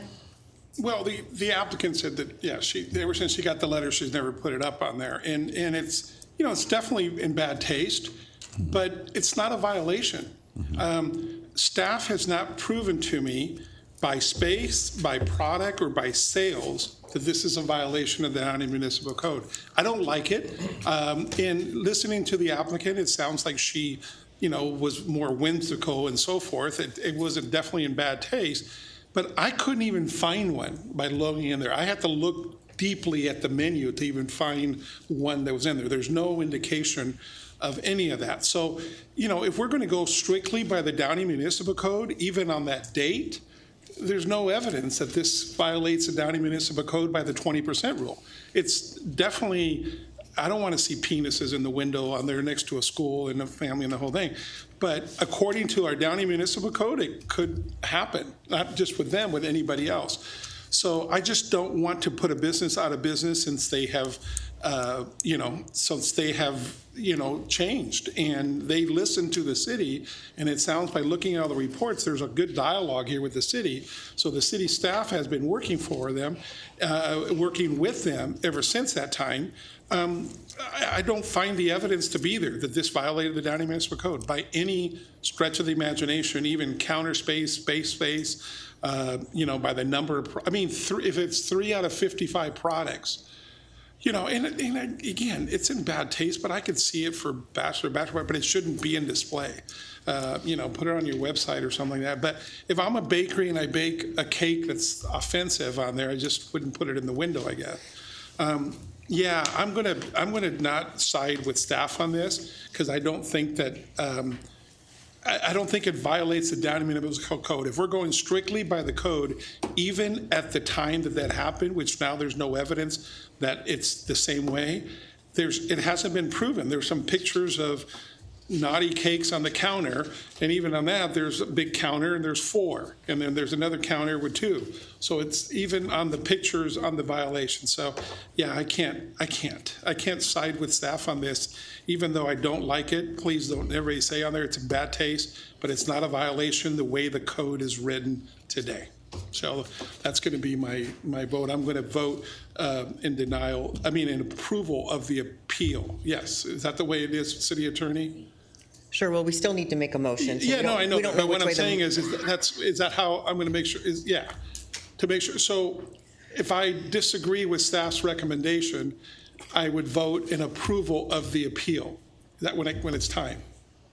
No, I think that's the opposite, isn't it? The applicant appealed the staff's the applicant's appeal. Appealed, right? So I'm going, if I would side with the applicant against the city, I would vote for approval of the appeal. Yes, that's correct. According to the Downey Municipal Code, the commission has 3 options before it, and Abraham summed them up, I believe, at the beginning of his presentation. It can affirm the decision, modify the decision, or reverse the original decision. Those are the 3 options before the council. I believe that it has been presented earlier that one option before the council is because it is evaluating and reviewing staff's decision at that point in time, and with the evidence in the record staff has presented it, that it can affirm staff's determination, but without prejudice to the business owner continuing her business consistent with the way she originally represented it to the city. Okay, so is that the modification part? I believe that would fall into the modification part, but it's about, again, evaluating the determination of staff at that point in time, and I think that has been made clear by Irma, and I've endeavored to make that clear as well.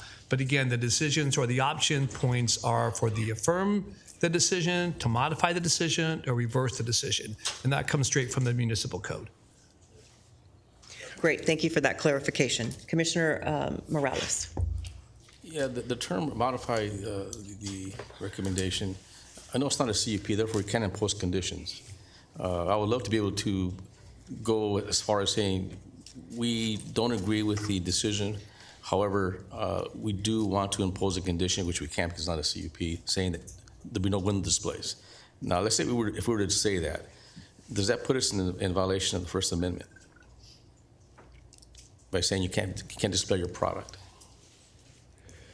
I think that analysis, Commissioner Morales, is a bit more nuanced, and in any case, it couldn't be properly before the purview of the commission tonight, because I think, as you noted in your initial comment, that is about a condition being imposed, and that's not within the purview of the Planning Commission tonight. Yeah, so our determination is pretty cut and dry. I mean, it's either yes or no. I mean, it's pretty simple. I don't see a I modification. mean, I would love to have had a floor plan where staff would cite the square footages, the percentages, and clearly demonstrate to us that indeed they violated those percentages. That would have been an easy decision for me to make. We don't have that, therefore I can't really make that assertion that indeed what was seen by staff at that time, which we now know it's not in effect currently, but it's kind of hard for us to say, okay, at that time you were, applicant, you were wrong, but now it seems like you have corrected it and you are within compliance. So it's kind of a fuzzy area for me. But based on the evidence, I can't really make that determination. Okay. So my thoughts and my comments are that we had a code enforcement officer go out, I think on more than one occasion, and we have to believe in what these code enforcement officers are doing and the integrity of their job. They don't want to put a business out of business, just like any of us, nor does city staff want to put a business out of business. So my thoughts are that we have to, I feel that what was decided by the city staff, the Director of Community Development, is a valid decision because it's what happened in that given time in that given moment. But that doesn't stop this applicant from reapplying and doing their new business motto, which we can see that they've changed, and I think then the city staff would be in favor of approving them and allowing them to remain in business and keep their business in operation. Those are my comments. Can I add on something on that? Sure. If you look at page 13 of the notice of violation by the code enforcement officer, it tells them to cease all adult-related items and so forth. That's the March 29th day to comply by. And the applicant told us they did. There's no other evidence since that time, from March 29th, that that's ever been, it's on the agenda PC item 13. So again, the code enforcement says cease, and they did. So there's nothing else going forward. And then 2 months later, our staff determines it was an adult business store because the violations cease it. So that's my only part, is the code enforcement officer told them to cease it, and they don't have the authority. It's the community development director, because that's who we're denying or appealing to. It's not code enforcement, right? Correct. It's her decision. It's her decision that it's an adult business based on what evidence was provided to her. Right. So anyway, so I just wanted to piggyback on that, on that portion of it. So anyways, I'm going to make a motion to deny, no, and make sure I do it right, okay, to approve the applicant's appeal, basically saying that it's not an adult store based on the space, product, or sales, so. Okay. Is that the right thing, Mr. Funk? In the parlance of the code, that would amount to a reversal of the original decision, I believe is what you're getting at. The options, again, are affirming, modifying, or reversing. Okay, all right, so I want to reverse the decision. I don't know the modification, maybe I need the clarification. What can we modify? Because I want to modify. I think if I can offer you an option subject to Irma's comments or the chair, and through the chair, one option I believe before the commission tonight is to affirm the staff's determination, but without prejudice to the business continuing its operation as it appears to operate now, and as you heard it described today. So you would be, if that's the purview of the commission, affirming staff's determination, but allowing the business to continue to operate as it appears to have been modified, and as you heard it described today by the applicant and others. I guess I would go towards that, except I'm violating my own oath because I would be confirming something that hasn't been proven to me.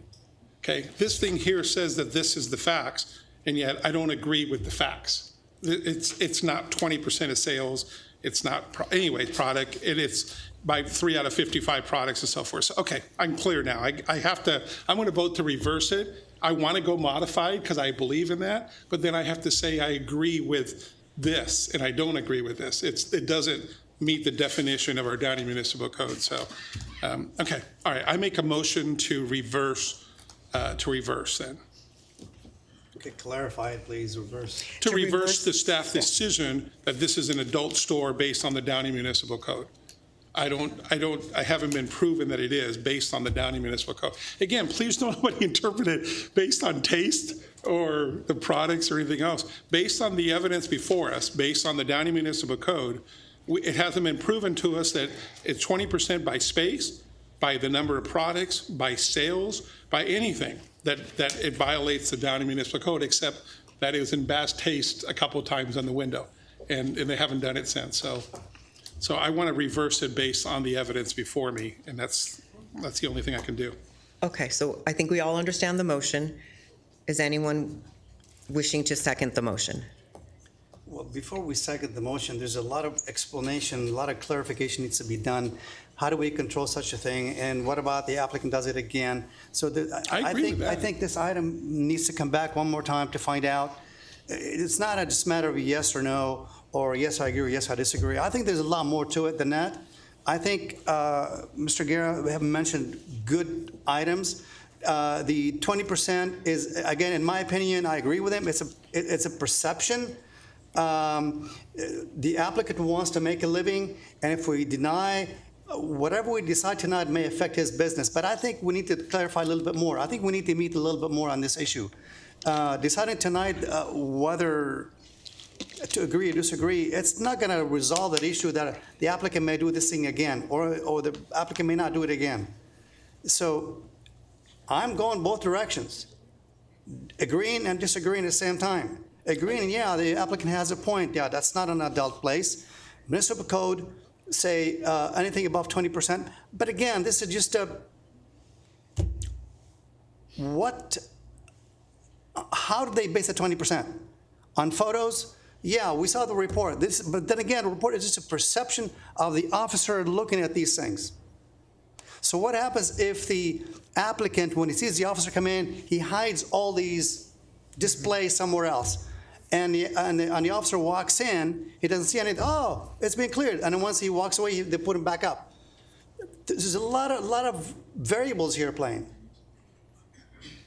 And I think that requires a little bit more discussion on our part besides just tonight's meeting. The chair, That's not what it's up to us. if I may, Commissioner Saikali's comment, a potential other option is to continue this item and request that the applicant provide a detailed letter of operation and a floor plan that demonstrates to staff and the commission that they are operating within a 20% threshold with clarity on the products that are sold, the location of those products and how they're displayed, and how every inch of the floor area is utilized. And if the item were to be continued, we would have all that detailed information provided by the applicant together with the interpretation letter, and then perhaps there would be more clarity on some of the questions that have been posed that I think are very valid tonight. It would help. I can get behind that. Can I ask a question on that same point? So Mario's Bakery, okay, happens to make a couple of obscene products. Whether I put it in my window or just sell it, so my friend's having a bachelor party or something.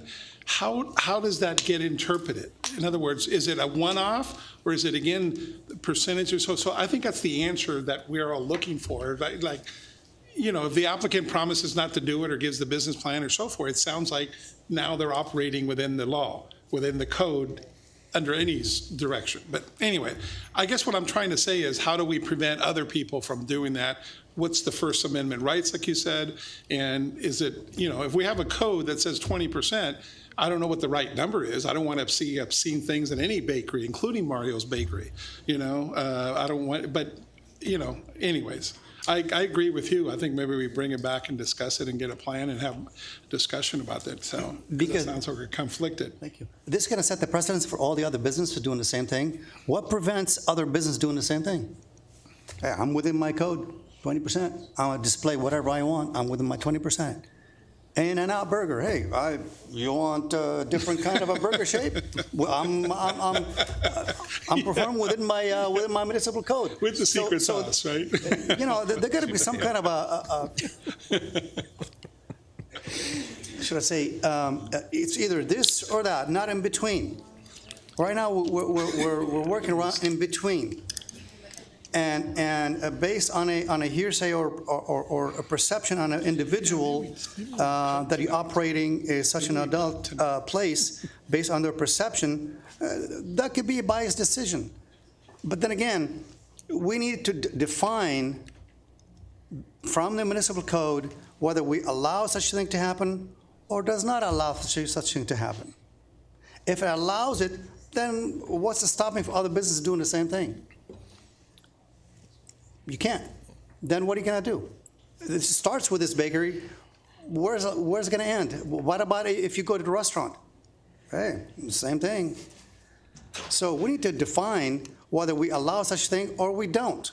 Right now, it's allowed up to 20%, again, based on perception. So what about if I display 10%? Hey, I'm within my code. Is that appropriate? Of course not. You're taking your kids to that place or what have you. But that does not resolve, this is a little bit bigger issue than we think it is. We need to resolve this issue, but we need to resolve it also internally to modify the code, whether to allow such thing to continue it or deny it 100%. You cannot allow such a display in a restaurant unless you're within so many feet away from a certain district or certain business district and what have you. So, Madam Director, if I may, Madam Chair. Sure. So if this were to be continued with the idea that the applicant is going to bring back a floor plan and is going to be presented to staff, under what guide would that come back? Under the same appeal, that they're presenting evidence that they are not an adult business? The matter would be continued to allow the applicant to return with additional evidence or documentation that I believe is responsive to your questions. The confines of the appeal would remain the same.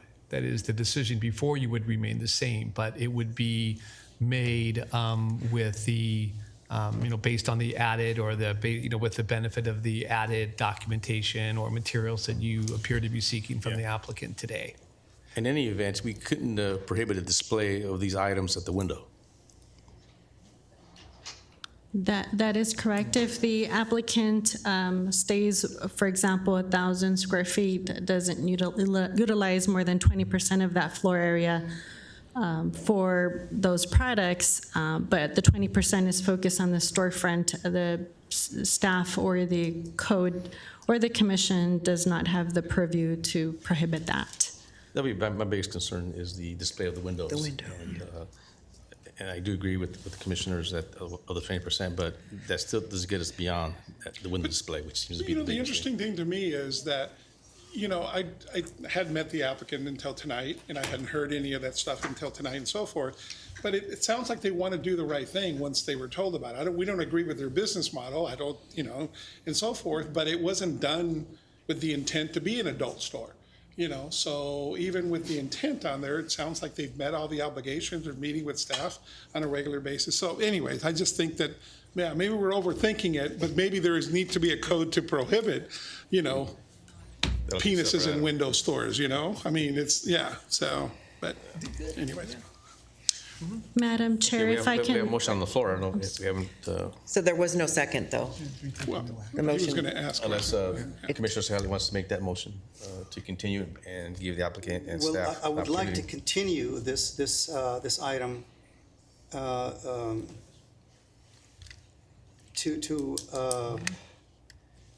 like I mentioned, Mr. Guerra has a point, and the city staff also have a point. So it's on the edge. Either way, it could go either way. Especially the applicant showed in good faith that they will not display such thing. But we may be lenient this time. What about if that applicant does it again? What are we going to do again? Again, I go back to my original statement.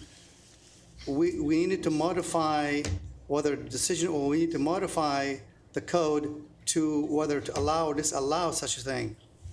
And whether I second that motion or not doesn't make any difference. It doesn't resolve the issue. It only resolves the applicant's issue at the moment. This is just a temporary moment. And assuming we do that, assuming we agree with staff's recommendation, the applicant will go back, okay, I will display 5%. Are we going to come back again one more time to rebuttal the same issue again? So we are at a standstill. There's no guidelines to what constitutes a adult store in a bakery with a percentage that's allowed in the municipal code.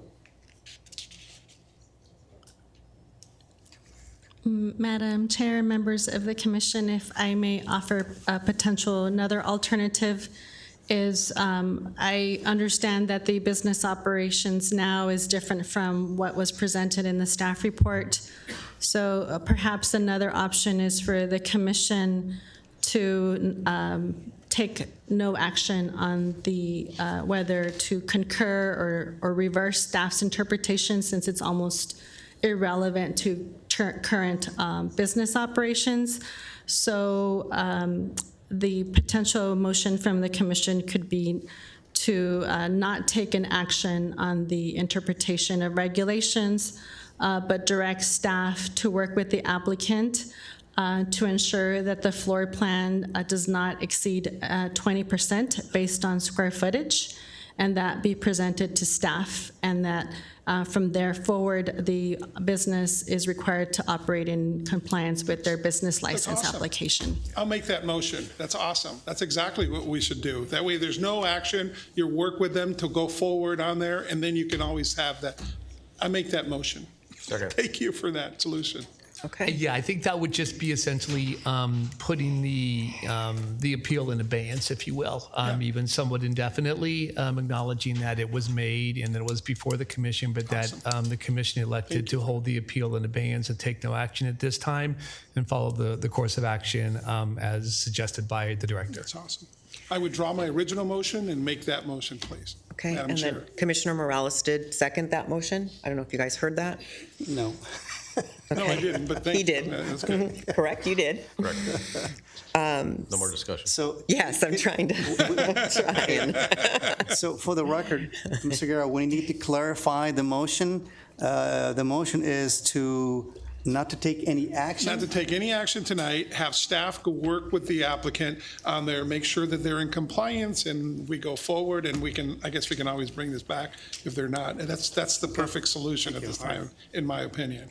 Okay, so I guess I will try to reiterate that for the record.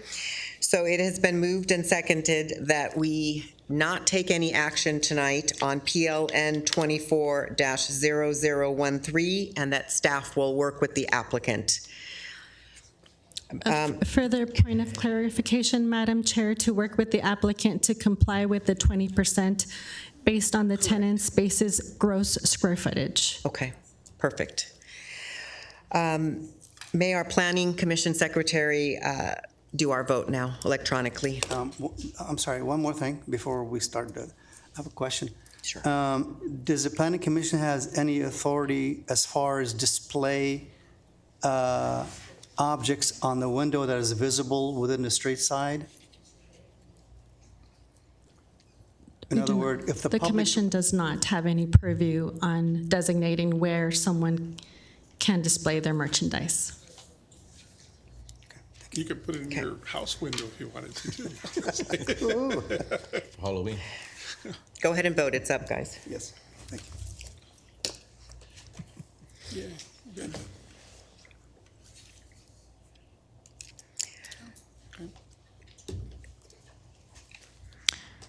Motion passed 4-1. Okay, so the applicant doesn't have the 15-day thing, right? There was no action taken on Correct, the item got it. tonight. Did you want to say something, City Attorney Funk? Okay. Okay, thank you. Thank you, everyone, for being so patient. Now is the time set aside for public hearing PLN I'm sorry? Oh, you were just clearing your Wait throat. for her to finish and then I was gonna, yeah. Now is the time set aside for public hearing for PLN 23-00166 for a conditional use permit. Does the Planning Commission Secretary Rhea have proof of publication? Yes, I do. Madam Chair, can I say something at this Sure. point? 'Cause so, I love the YMCA. This weekend, going over boxes in my garage, I found pictures of me in 1970 on their brochure, actually. I am not impartial, okay? I am on the board of directors of the Downey YMCA. I believe I'm helped on that. I contributed financially to this project. I do not have a legal obligation to abstain. I talked to the city attorney. I do not get funds. I don't get remuneration from the Y. I love the Y, what they're doing, and this project is going to be awesome. But so to be completely transparent in the interest of being transparent and abundance of caution, so it doesn't come across that a planning commissioner votes on a project that he serves on the board of the director, even though it's a nonprofit. I am going to excuse myself from being here and so forth. And you're going to hear some great things and look at some great things. And you're more than welcome to come to the ribbon cutting on there. Mr. Robertson and all this staff have done a great job on there. But I will be leaving now because it's item 3 and 4 for both of you guys, for all of you guys. So thank you. It was an interesting night. Thank you. So, yeah, thank you. Never mind. You're welcome.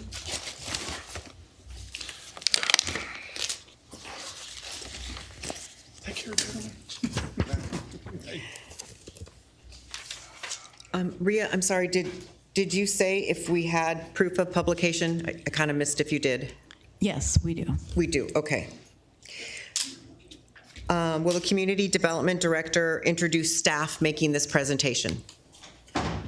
Yes, Madam Chair. Tonight we have our Principal Planner, Alfonso Hernandez, presenting the next 2 items.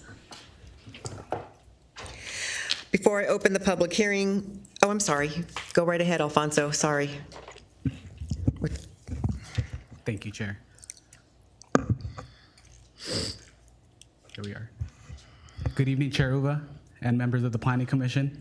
For your consideration today, we will be discussing a proposal for a relocation of an existing wireless telecommunications facility.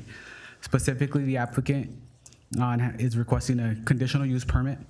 The applicant is Damian Pichardo, a representative of T-Mobile.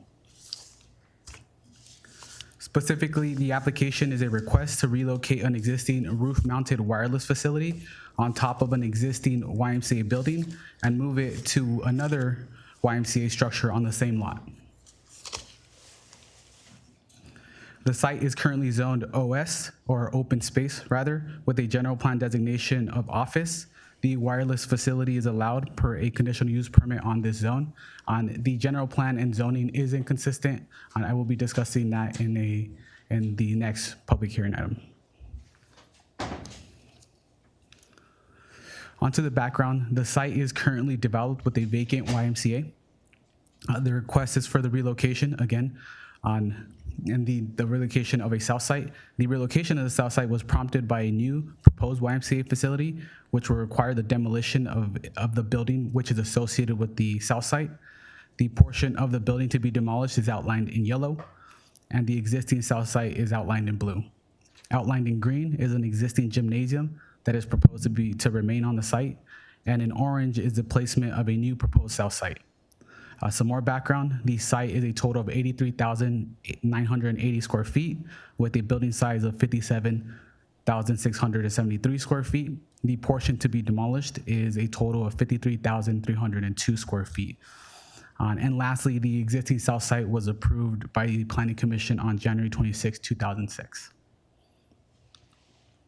Here are some photos of the site from Downey Avenue and Arnett Street, Downey Avenue being at the top, Arnett at the bottom. And the existing south sites are mounted to the side of the building and outlined in red. For reference, here's an image of the new YMCA development. This is proposed on the same location as the structure in the images in the previous slide.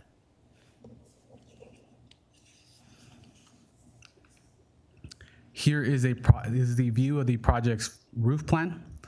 The new south site is also proposed to be roof mounted with the same components as the existing facility. These components include 12 antennas, 6 remote radio units, and 4 equipment cabinets. The antennas are going to be located on each corner of the east portion of the gymnasium. This portion is the closest to Downey Avenue and the furthest to nearby residential. And the equipment will also be roof mounted and located to the north. And the enclosures are outlined in red. Here is an elevation of the gymnasium facing Downey Avenue. Outlined in red again is the placement of the relocated antennas and equipment. The enclosure will be on an addition of 4 feet 11 inches and extend to the top of the wireless facility, which will completely enclose those antennas, making the building a total of 30 feet and 9 inches. Here is the elevation from ARNet. Moving on to photo simulations, as I mentioned earlier, the site will extend the height of the gymnasium an additional 4 feet 11 inches. The height increase is represented on the screen with the red outline with the before and afters. Again, this is from Downey Avenue. Here are before and afters from the parking lot facing ARNet. Here is an image of the cellular coverage of the area. If the site were to go away, it attempts to illustrate that without the current site, there would be a gap in coverage with the light pink representing a portion of that circle. And here's an image of the cellular coverage with the existing and proposed cell location. In conclusion, it is staff's opinion that all findings can be made in a positive manner. And we recommend you approve resolution number 24-4034. And I am available for questions. Thank you. Thank you, Alfonso. Thank you, Alfonso. Does the commission have any questions of city staff? Alfonso? No. No questions. No? No questions. And I don't have any either. Thank you for your wonderful report. Before I open the public hearing and call the applicant to come forward, this would be the time for the Planning Commission to disclose any pre-hearing site visits, any pre-hearing discussions that the commissioners may have had about this project. Commissioner Lujan? None. I have none. Commissioner Moore? None. I just drove by it. That was my only a drive-by. The public hearing is now open. Will the applicant or the representative please come forward to give testimony?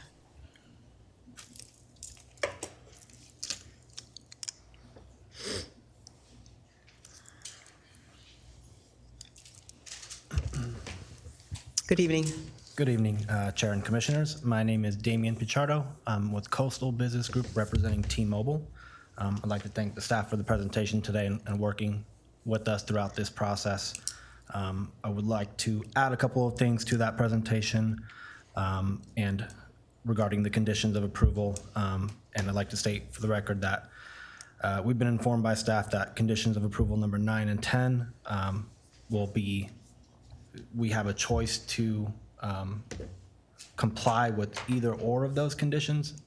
I don't know if it's properly or fully stated in the conditions of approval that it is a choice for us to do so. If staff can comment on that or confirm for the record, that would also be appreciated. So that's my item number 1.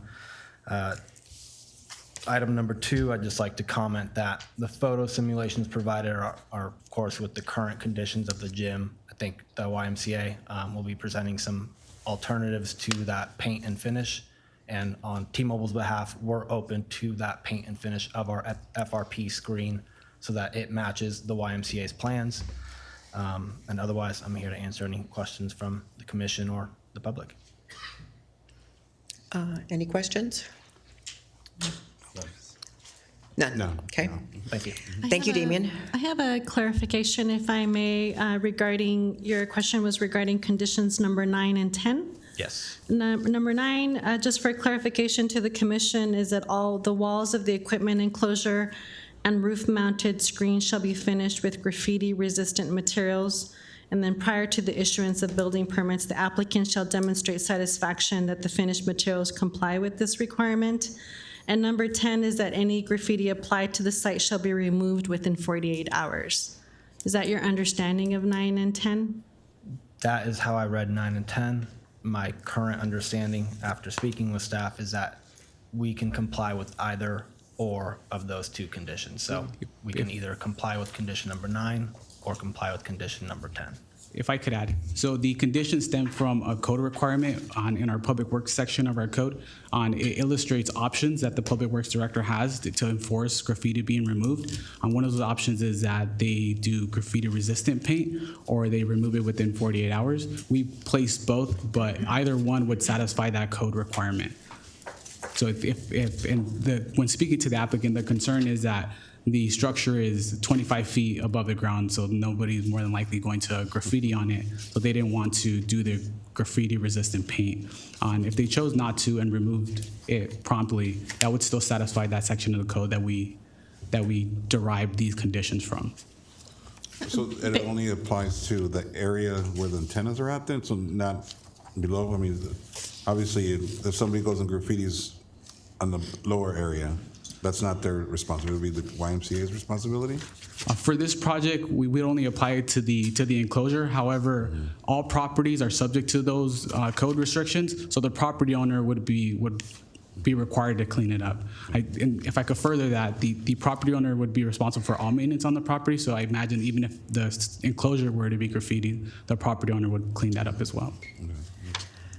So then my question, okay. With that, Chair Uva and Commission and staff, the staff is comfortable striking out number 9 and keeping number 10 because even without the condition, Code Enforcement Division has the ability to request compliance with removal of graffiti citywide on private property. So if it's the pleasure of the Commission, we can, for clarity, strike out condition number 9 and keep number 10. Okay. I think we probably are all in agreement to that. Yeah. Okay, yes, we are in agreement.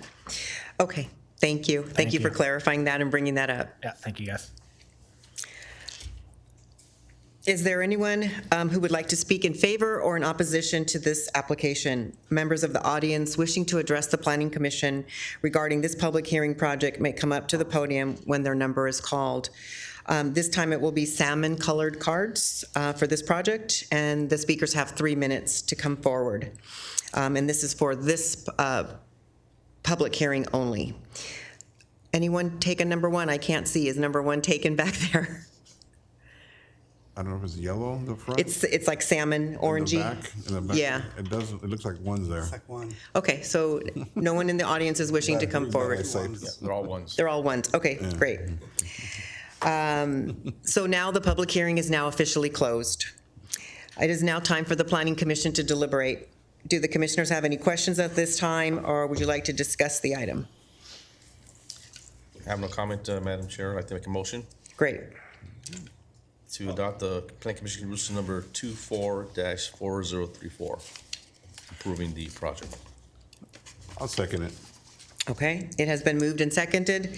Point of clarification, Madam Chair, and that's what staff's recommendation to strike out condition number 9? Yeah, that's correct. I'll make my motion to include those amendments. Okay, so it has been moved and seconded to approve PLN 23-00166, the conditional use permit with the corrections. May the Planning Commission Secretary Ria, may we have a vote electronically?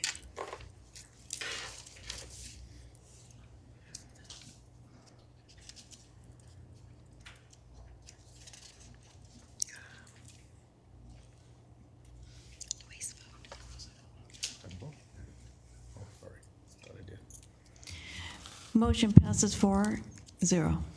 Okay. The action of the Planning Commission will be final unless a matter is appealed to the City Council with the appropriate fee within the next 15-day period set forth in our city's municipal code.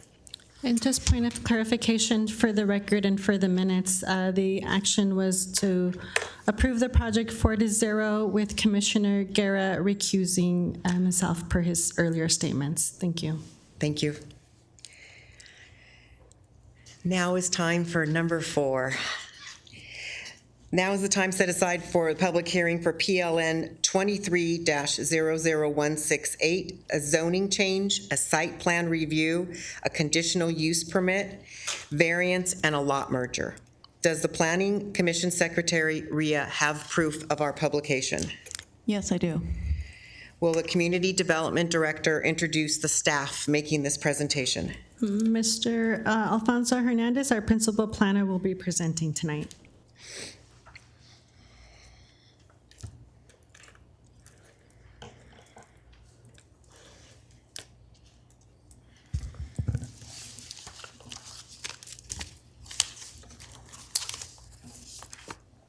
Good evening again, Commissioners.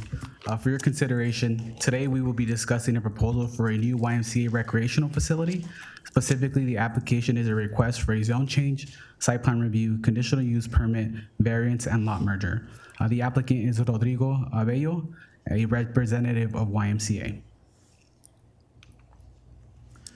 Specifically, the application is a request to construct a new 18,718 square foot wireless facility. Sorry, thinking about the old item, YMCA facility.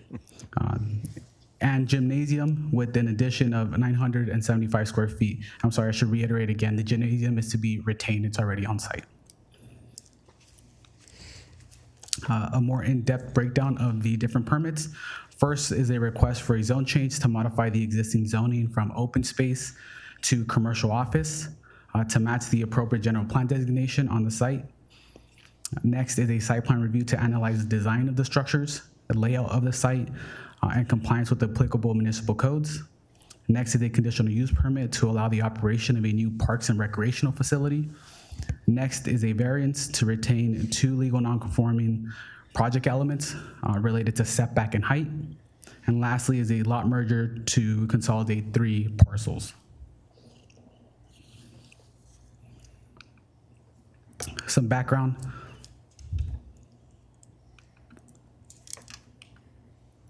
I will group these 2 slides together. Some background. On the left is an aerial depicting the subject site and nearby uses. To the west are single-family homes. To the south are multifamily homes. To the north is a parking lot also owned by YMCA. And to the east are both single-family homes and offices. The site is a total of 2.16 acres. It is located at the southwest corner of Downey Avenue and Arnett Street. There are 2 existing uses on the site. One is an existing Parks and Recreational YMCA facility, and the other is a single-family home. The home is to be demolished and is illustrated on the screen by a yellow arrow.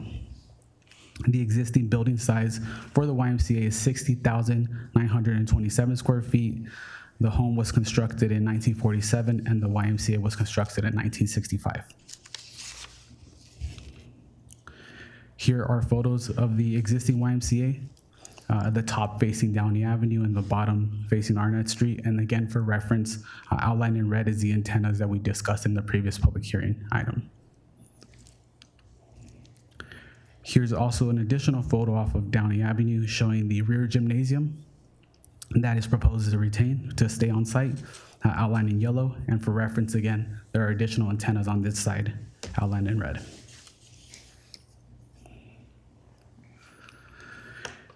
Here is the site's general plan designation on the left. The entire site is designated as O for office.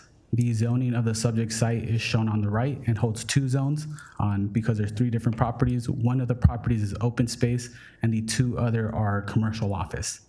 The open space zone is inconsistent with the general plan and is proposed to be changed as part of this permit, or this application rather. And here is the zone change proposal. The zone change will again only apply to that one parcel, that's 11531 Downey Avenue, and is proposed to be changed from open space to commercial office as is prescribed in the general plan. On the left is what the current zoning looks like. On the right is the requested amendment.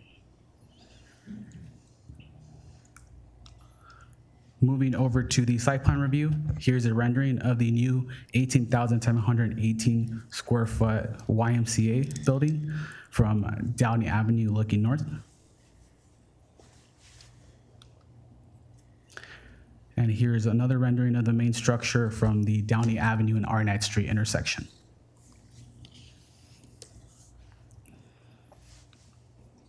Again, the site plan review is specifically for the construction of a new 18,718 square foot parks and recreational facility, the retention of a 7,625 square feet gymnasium with an addition of 975 square feet, a new basement below the main building measuring 2,271 square feet, and an exterior pickleball court measuring 1,640 square feet. Here is the proposed site plan. There are two entrances, one from Downey Avenue and the other from Arnett Street. These are identified with the large red arrow on the screen, or the two large red arrows on the screen. The blue outline represents the new YMCA facility. The red outline represents the existing gymnasium and addition, and the yellow outline represents the pickleball court. Here are the site's development standards for the project. On the left-hand side is the development standard that we're talking about. On the middle left is the development standard requirement. On the middle right is the proposal, and on the far right is whether the project complies or not. So going through each one, the lot size requirement, they are consolidated, so we do take that into consideration. In total, the new lot size should be a minimum of 6,000. They are proposing 2.16. That is in compliance. Next, lot coverage, their maximum requirement is 50%. They are proposing 28%. That is in compliance. Floor area ratio is a maximum of 2. They're proposing, again, 28%, also in compliance. Their setbacks, their front setback is 10 feet. The requirement is 10 feet. The proposal is 10, which is in compliance. For the rear, the requirement is 46 feet. The current gymnasium has a setback of 13.33 square feet, or that's 13 feet 4 inches, and is not in compliance. And the variance is a request to keep that the same. On the interior side, the requirement is 5 feet. They have a proposal of 185, which is in compliance. The street side is 10 feet. They are proposing 10 feet, which is in compliance. The building height can be up to 75. There is a variable height, so that ranges actually from 6 feet to 75 feet. The main structure is proposed at 27, which can be a maximum of 75. That is in compliance. The rear structure, again, deviates from 6 feet to 75 feet. They are proposing 25.83, which is 25 feet 10 inches, to remain as is, which won't be in compliance with the code. They require 93 parking spaces per our code for health clubs and courts. They are proposing exactly 93 and an additional 5 compact spaces, which is in compliance. And landscaping is a total of 10%. And I am blocked by what that number is. Let me grab that really quick.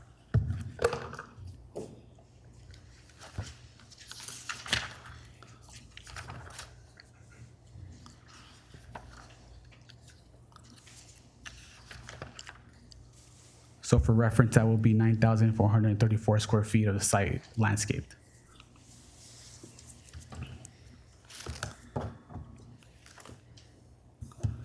The architectural style is contemporary, and the materials and features are customary of the contemporary style, which is a mix of materials including glazing, metal panels, faux wood, tiles, rustic block, and concrete. And if I could illustrate those on the screen with my laser, here we are. So the faux wood being here, the heavy glazing being the windows along both frontages, the concrete columns being here, and the metal paneling tile up there.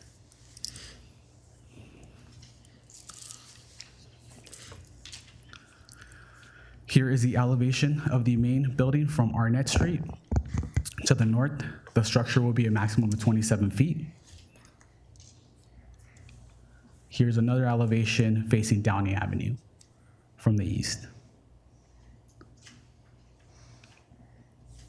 And here's an elevation of the rear gymnasium with the new addition. As previously mentioned, the project is on conditions are proposed to be and the majority of the building is brick on the left-hand side, which won't be shown on the presentation, are also concrete columns. Red brick is the proposal for this site. Here we'll discuss the conditional use permit. The applicant is proposing to operate a parks and recreational facility, which is the same as the current use. Activities will include sports and teens leadership programs, academic enrichment and support, water safety and drowning preventions. There's a pool as part of the proposal for children, teens, and adults, healthy lifestyle programs for mind, body, and spirit for all ages, basketball in the gymnasium, and also the pickleball court. The facility will employ 100 people, 20 full-time, 80 part-time, and 10 will be on site at any given time. And the hours of operation will be Monday through Friday, 6 a.m. to 9 p.m., Saturday, 8 a.m. to 4 p.m., and Sunday, 12 p.m. to 5 p.m.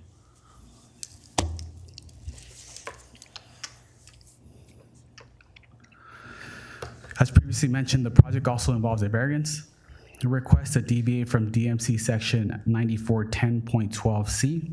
In summary, that code section requires that legal nonconforming structures comply with current standards if they are demolished by more than 50%. Because all parts of the YMCA are connected, the site is proposing roughly 87.5% demolition. This would mean that the existing legal nonconformities must be corrected. On the screen, we can see both the existing legal nonconformity and the DRC requirements side by side. The applicant is requesting to keep a rear setback of 13 feet 4 inches and a height of 25 feet 10 inches. The DMC would require that the building setback be 46 and have a height ranging from 6 feet to 75 feet, depending on the distance away from the property line at the rear. Staff concludes that the variance is reasonable due to unique circumstances related to the construction and structural components of the gymnasium. The gymnasium was constructed as an independent structure and is similar to a detached building from the rest of the site. The gymnasium has independent walls and foundation from the rest of the structure and can reasonably be determined to continue standing on its own structural merits and components, much as if it were detached from the rest of the site. If the structure was detached, like a traditional detached structure, then that DMC section would not comply, and the structure would be allowed to remain and would not need a request for a variance. Therefore, staff concludes that the findings can be made to support that variance and grant the gymnasium to remain with its current legal nonconformities, such as any other detached structure would be able to as well. Here's a visual representation of the existing legal nonconformities with 13 feet 4 inches in the back and the 25.83 feet or 25 feet 10 inches of the height.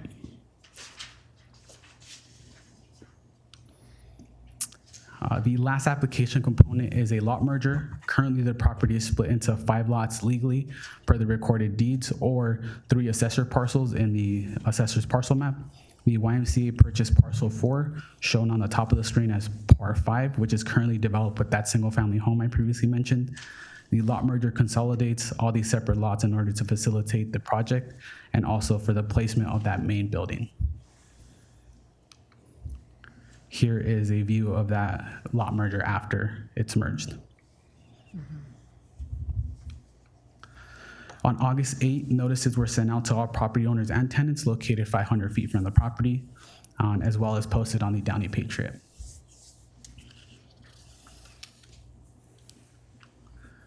It is staff's opinion that all findings can be made in a positive manner and recommend that the Planning Commission recommend to the City Council approval of these resolutions. And with that, I conclude my presentation and available for any questions. Okay, thank you, Alfonso. Thank you. I just have one question. The notices that were sent out to the 500 radius, they were done by US mail? Yes. Okay. Any other questions of Alfonso? Thank you. No? Go ahead. I just have a question about the height. Yes, sir. You're saying 25 feet is non-conformance. Can you explain that a little bit? Because you're showing between, the ordinance shows 6 feet to 75 feet. I'm not very clear on that. Sure. Thank you for asking. Yeah. I think I'll use this photo to illustrate that. So we have what's called a variable height. So that tries to create a buffer for lighting and things of that nature for the rear neighboring properties. So at this point here, our code would require 6 feet, and that gradually increases by a total of 15% for every, 15 degrees for every foot that we move one setback back. So the structure, if built per the code, would look something like that diagonally. Okay. For that to be the height, it would have to be set back something of 75 feet in order for it to be the height. Oh, I see. Okay. Thanks. Okay. Before I open the public hearing and call the applicant or their representative, this would be the time for the planning commissioners to disclose any pre-site hearings or any pre-hearing discussions that the commissioners may have had about this project. Anyone? None for me. None? Okay. None for me. All right, and I just did a drive-by, as stated previously. So now we move on to the public hearing. The public hearing is now open. Will the applicant or the representative please come forward to give their testimony?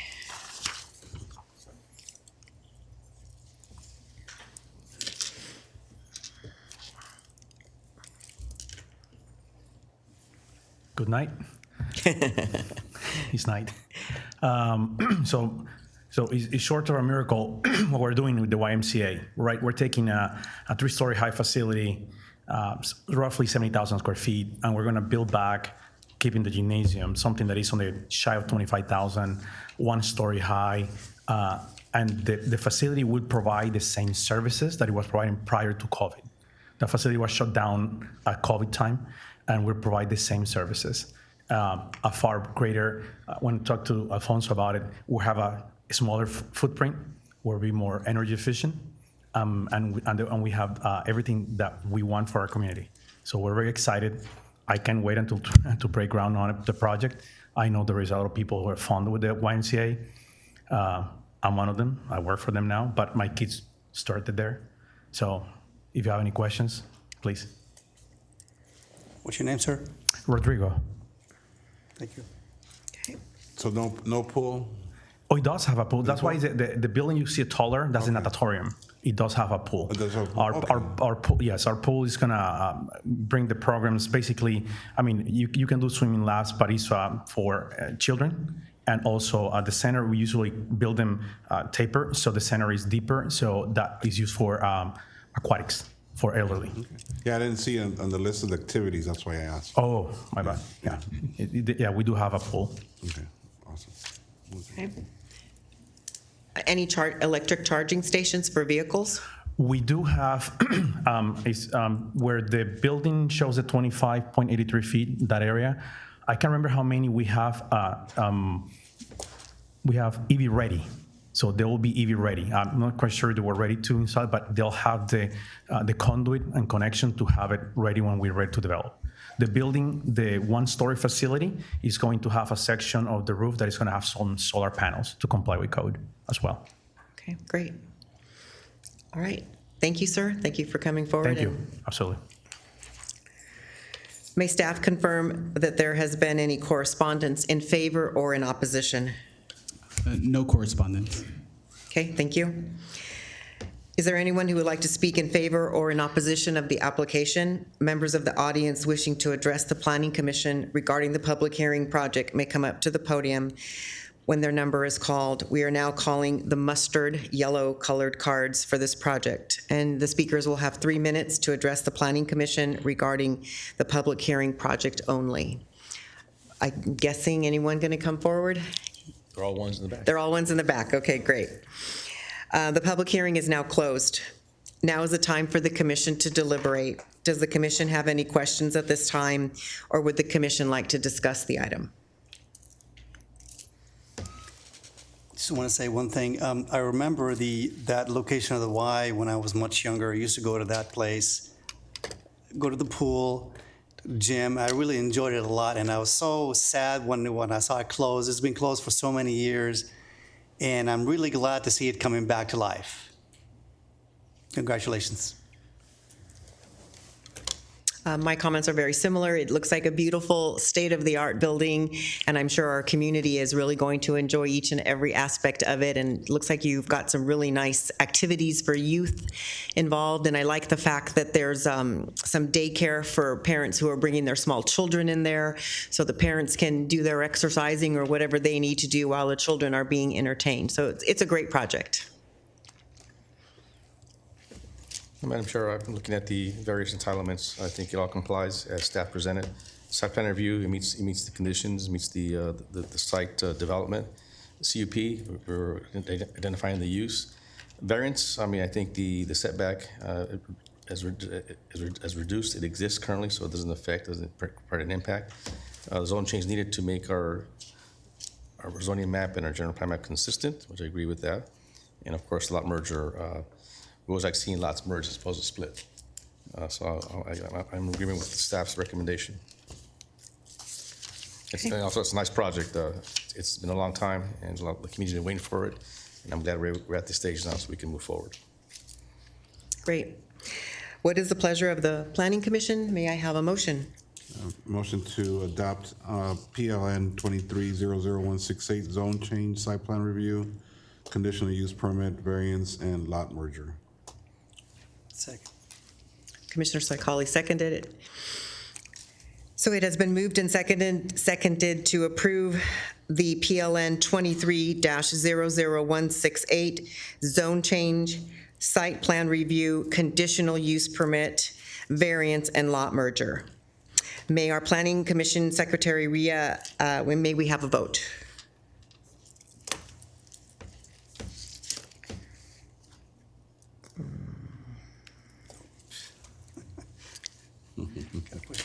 Got to push hard.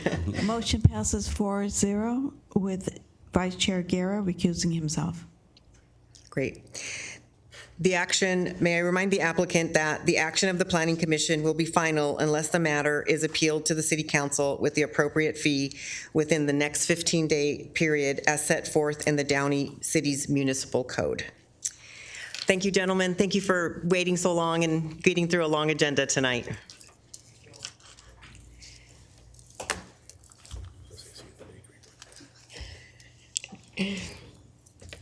So now we're going to move forward with non-agenda public comment. Persons at this time wishing to address Planning Commission on city business that's not listed on the agenda may do so at this time. Persons wishing to address the Planning Commission on any item listed on the agenda other than public hearing items may do so at this time. Members of the audience wishing to address the Planning Commission on non-agenda items may come to the podium when their number is called. And this is a yellow colored card, and I'm assuming it's still there. It's still there, okay. No one is coming forward. So that part of the agenda is now closed. We now move to consent calendar. Motion to accept the items on the consent calendar. Second. Okay. It has been moved and seconded to approve the consent calendar. Secretary Ria, may we have a vote?